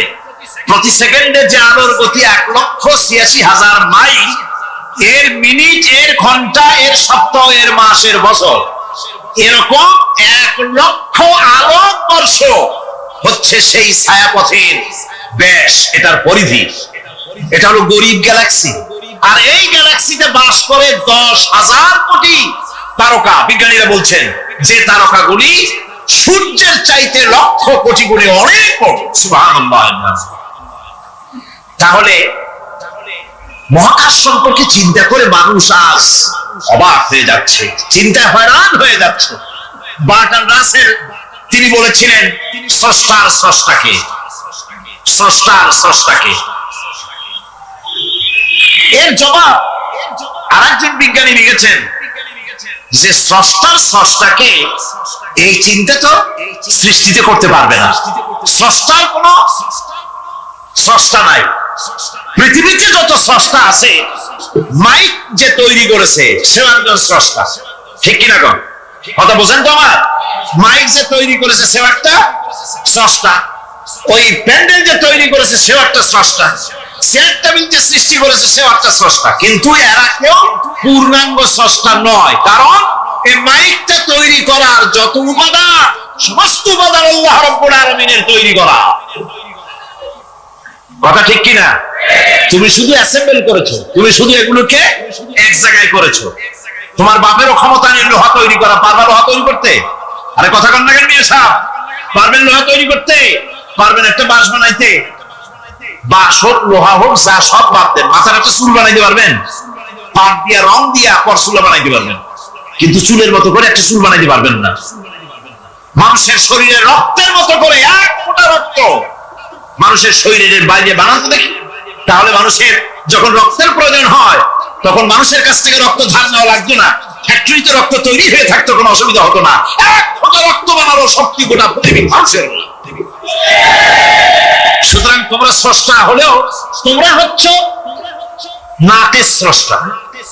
ধার করো, অন্যের জিনিস ধার করে বানাও। মুকাম্মাল স্রষ্টা হচ্ছেন কে? আসল স্রষ্টা কে? এরকম বললে হবে না, গায়ের সমস্ত শক্তি দিয়ে বললে আসল স্রষ্টা কে? ওই বিজ্ঞানী বলছেন যে বার্টন রাসেল বলছে স্রষ্টার স্রষ্টা কে? স্রষ্টার স্রষ্টা তুমি খুঁজে পাবে না, তোমার মাথায় ঢুকবে না। আগে সৃষ্টি চিন্তা করো। তিনি বলেছেন একটা লবণ, একটা লবণের কণা, লবণ বলেন তো, একটা লবণের কণা, এক কণা লবণের ভেতরে যে কেলাস থাকে, এর ভিতরে যে সমস্ত উপাদান থাকে, সেই লবণের কণাগুলির মধ্যে কতগুলি উপাদান থাকে, সেই উপাদানগুলি চিন্তা করতে 1000 বার্ট্রান্ড রাসেলের মস্তিষ্কের প্রয়োজন। যে একটা লবণ কণার ভিতরে কি আছে সেইটাকে উদ্ধার করার জন্য যদি 1000 বার্ট্রান্ড রাসেলের মস্তিষ্ক লাগে, তাহলে গোটা বিশ্ব, আকাশ আর জমিন যিনি সৃষ্টি করেছেন তাকে চিন্তা করা কি তোমার মগজে কুলাবে? দুনিয়ার প্রথম দিন থেকে শুরু করে কিয়ামত পর্যন্ত যত মানুষ এসেছে আর যত মানুষ আসবে, স্রষ্টা সম্পর্কে চিন্তা করার অসম্ভব ব্যাপার। স্রষ্টার সামনে শুধু মাথাই নত করবা। তিনি কোত্থেকে এসেছেন, তিনি কে, জানার দরকার নাই। তিনি আল্লাহ। তার নাম কি? মাথা নত করে দাও সামনে। তিনি আল্লাহ, সর্বশক্তিমান, আল্লাহ রব্বুল ইজ্জত ওয়াল জালাল।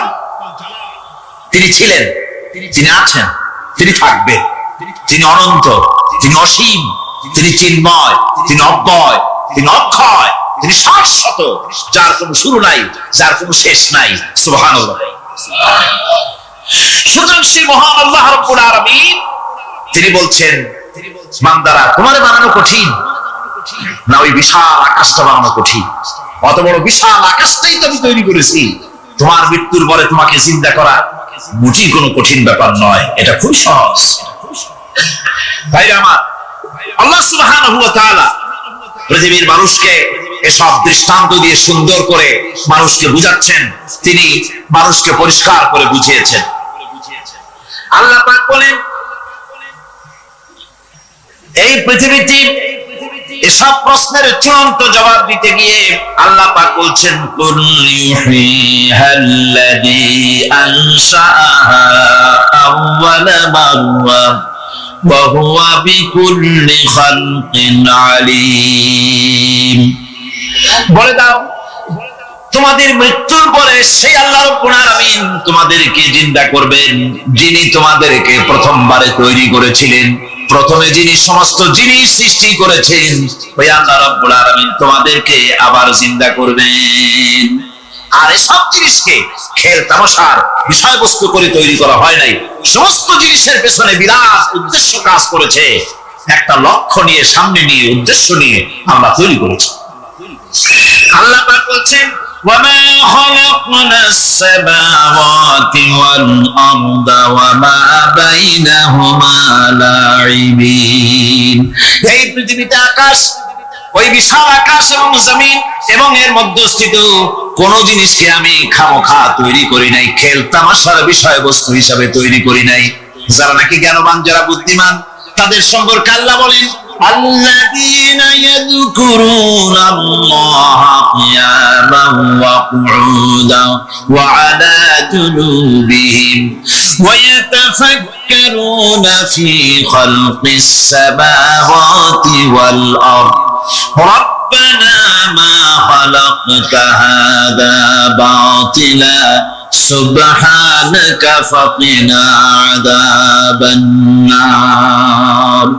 যারা নাকি জ্ঞানবান, যারা চিন্তাশীল, যারা শুধু পাইকারি দরে খায় আর ঘুমায় না, যারা চিন্তা ভাবনা করে, তারা দাঁড়ানো অবস্থায়, বসা অবস্থায়, সব অবস্থায়, আকাশ জমিন, রাত দিনের পরিবর্তন, মানব সৃষ্টি, সব কিছু চিন্তা গবেষণা করে বলে, রব্বানা মা খালাকতা হাযা বাতিলা, এর কোনো কিছুই তুমি নিরর্থক ভাবে সৃষ্টি করনি, সবগুলোই তুমি বিশেষ উদ্দেশ্য নিয়ে তৈরি করেছো।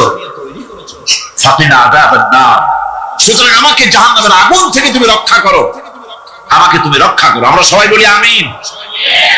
চিন্তাশীল এবং গবেষক যারা, তারা এভাবে চিন্তা ভাবনার মাধ্যমে এই সব কিছু তারা বুঝতে পারে যে এই পৃথিবী খেল তামাশার বিষয় নয়। এই পৃথিবীকে আল্লাহ পাক এমনি এমনি তৈরি করেন নাই।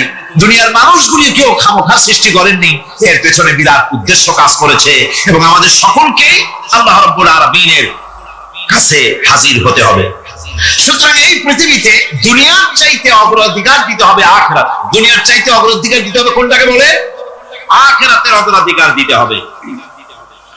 আল্লাহ পাক বলছেন ওয়ামা হাদিহিল হায়াতুদ দুনিয়া ইল্লা লাহুন ওয়া লাইবুন ওয়া ইন্নাদ দারাল আখিরাতা লাহিয়াল হায়ানু লাউ কানু ইয়ামালুন। এই দুনিয়া হচ্ছে নিছক খেল তামাশা, এটা কিছুই নয়। জীবনের প্রকৃত আবাসস্থল হচ্ছে আখিরাত। এই দুনিয়া একটা মোহ, এই মোহের পেছনে মানুষেরা ঘুরছে, বিবি বাল বাচ্চা এর পেছনে ঘুরছে। অথচ এই বিবি বাল বাচ্চা কিয়ামতের দিন মুসিবত হয়ে দাঁড়াবে মানুষের জন্য। একটা মোহর মধ্যে মানুষ পড়ে আছে, খেল তামাশার ভিতরে পড়ে আছে। আল্লাহ পাক বলছেন কুল মাতাউদ দুনিয়া কালিলুন ওয়াল আখিরাতু খায়রুল লিমান ইত্তাকা। বলো দুনিয়ার সমস্ত সম্পদ খুবই নগণ্য, আর যে ব্যক্তি পরকালকে বিশ্বাস করে, পরকালের কামনা করে, সেই খোদাভীরু লোকদের জন্য পরকাল হচ্ছে প্রকৃত আবাসস্থল। সেই জায়গাটাই হলো আসল জায়গা। ওই জায়গার জন্য কিছু তৈরি করতে হবে। কোরআনে কারিমে রব্বুল আলামিন বলছেন আরাদিতুম বিল হায়াতিদ দুনিয়া মিনাল আখিরাহ ফামা মাতাউদ দুনিয়া ফিল আখিরাতি ইল্লা কালিল। তোমরা কি পরকালের জীবনের বিনিময় এই দুনিয়ার জীবনটাই বেশি পরিতুষ্ট হয়েছে? অথচ দুনিয়ার জীবনের সুখ সম্পদ তো পরকালের তুলনায় খুবই নগণ্য। পরকালের সুখ অনেক বেশি, পরকালের দুঃখটা অনেক বেশি, সুখটাও অনেক বেশি। পরকালটা স্থায়ী, সুতরাং দুনিয়া মোহে না পড়ে পরকালের জন্য জীবনটাকে পরকাল ভিত্তিক জীবন তৈরি করো। আল্লাহ পাক বলছেন ফাম্মা মান তাগা ওয়া আসারাল হায়াতাদ দুনিয়া ফাইন্নাল জাহিমা হিয়াল মাওয়া। অথবা যে ব্যক্তি বিদ্রোহ করেছে এবং দুনিয়ার জীবনকে অগ্রাধিকার দিয়েছে, তার জায়গা হচ্ছে জাহান্নাম। জোরে বলেন নাউজুবিল্লাহ। যে ব্যক্তি আল্লাহর সঙ্গে বিদ্রোহ করেছে আর পরকালের জন্য পাথর জোগাড় করে নাই, দুনিয়াকে অগ্রাধিকার দিল, পরকালকে ভুলে গেল, তার জায়গা হলো জাহান্নাম।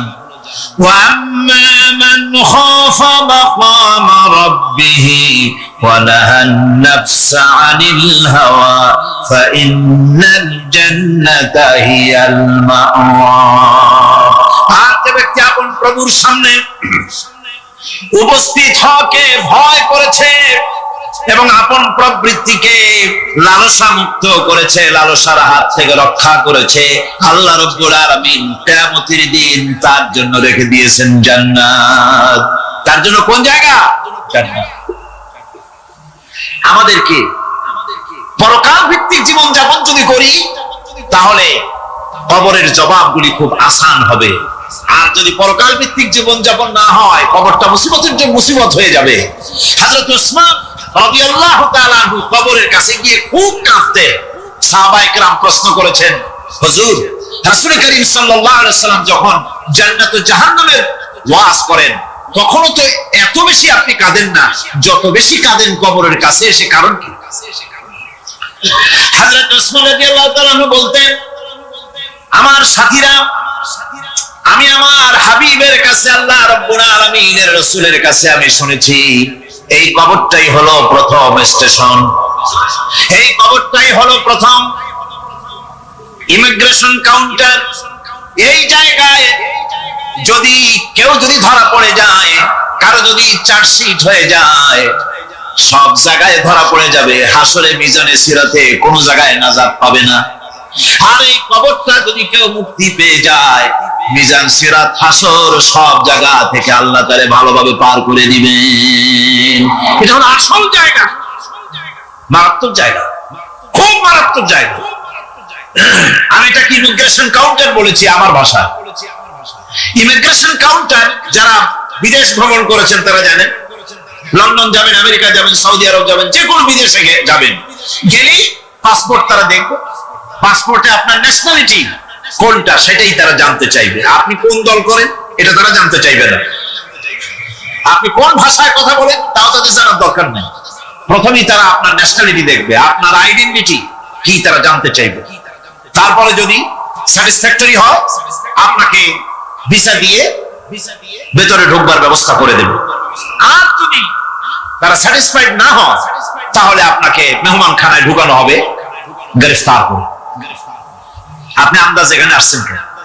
এই জন্য খবর হচ্ছে এ ধরনের একটি ইমিগ্রেশন কাউন্টার, খবরের ভিতরে মানুষ যখনই রাখা হবে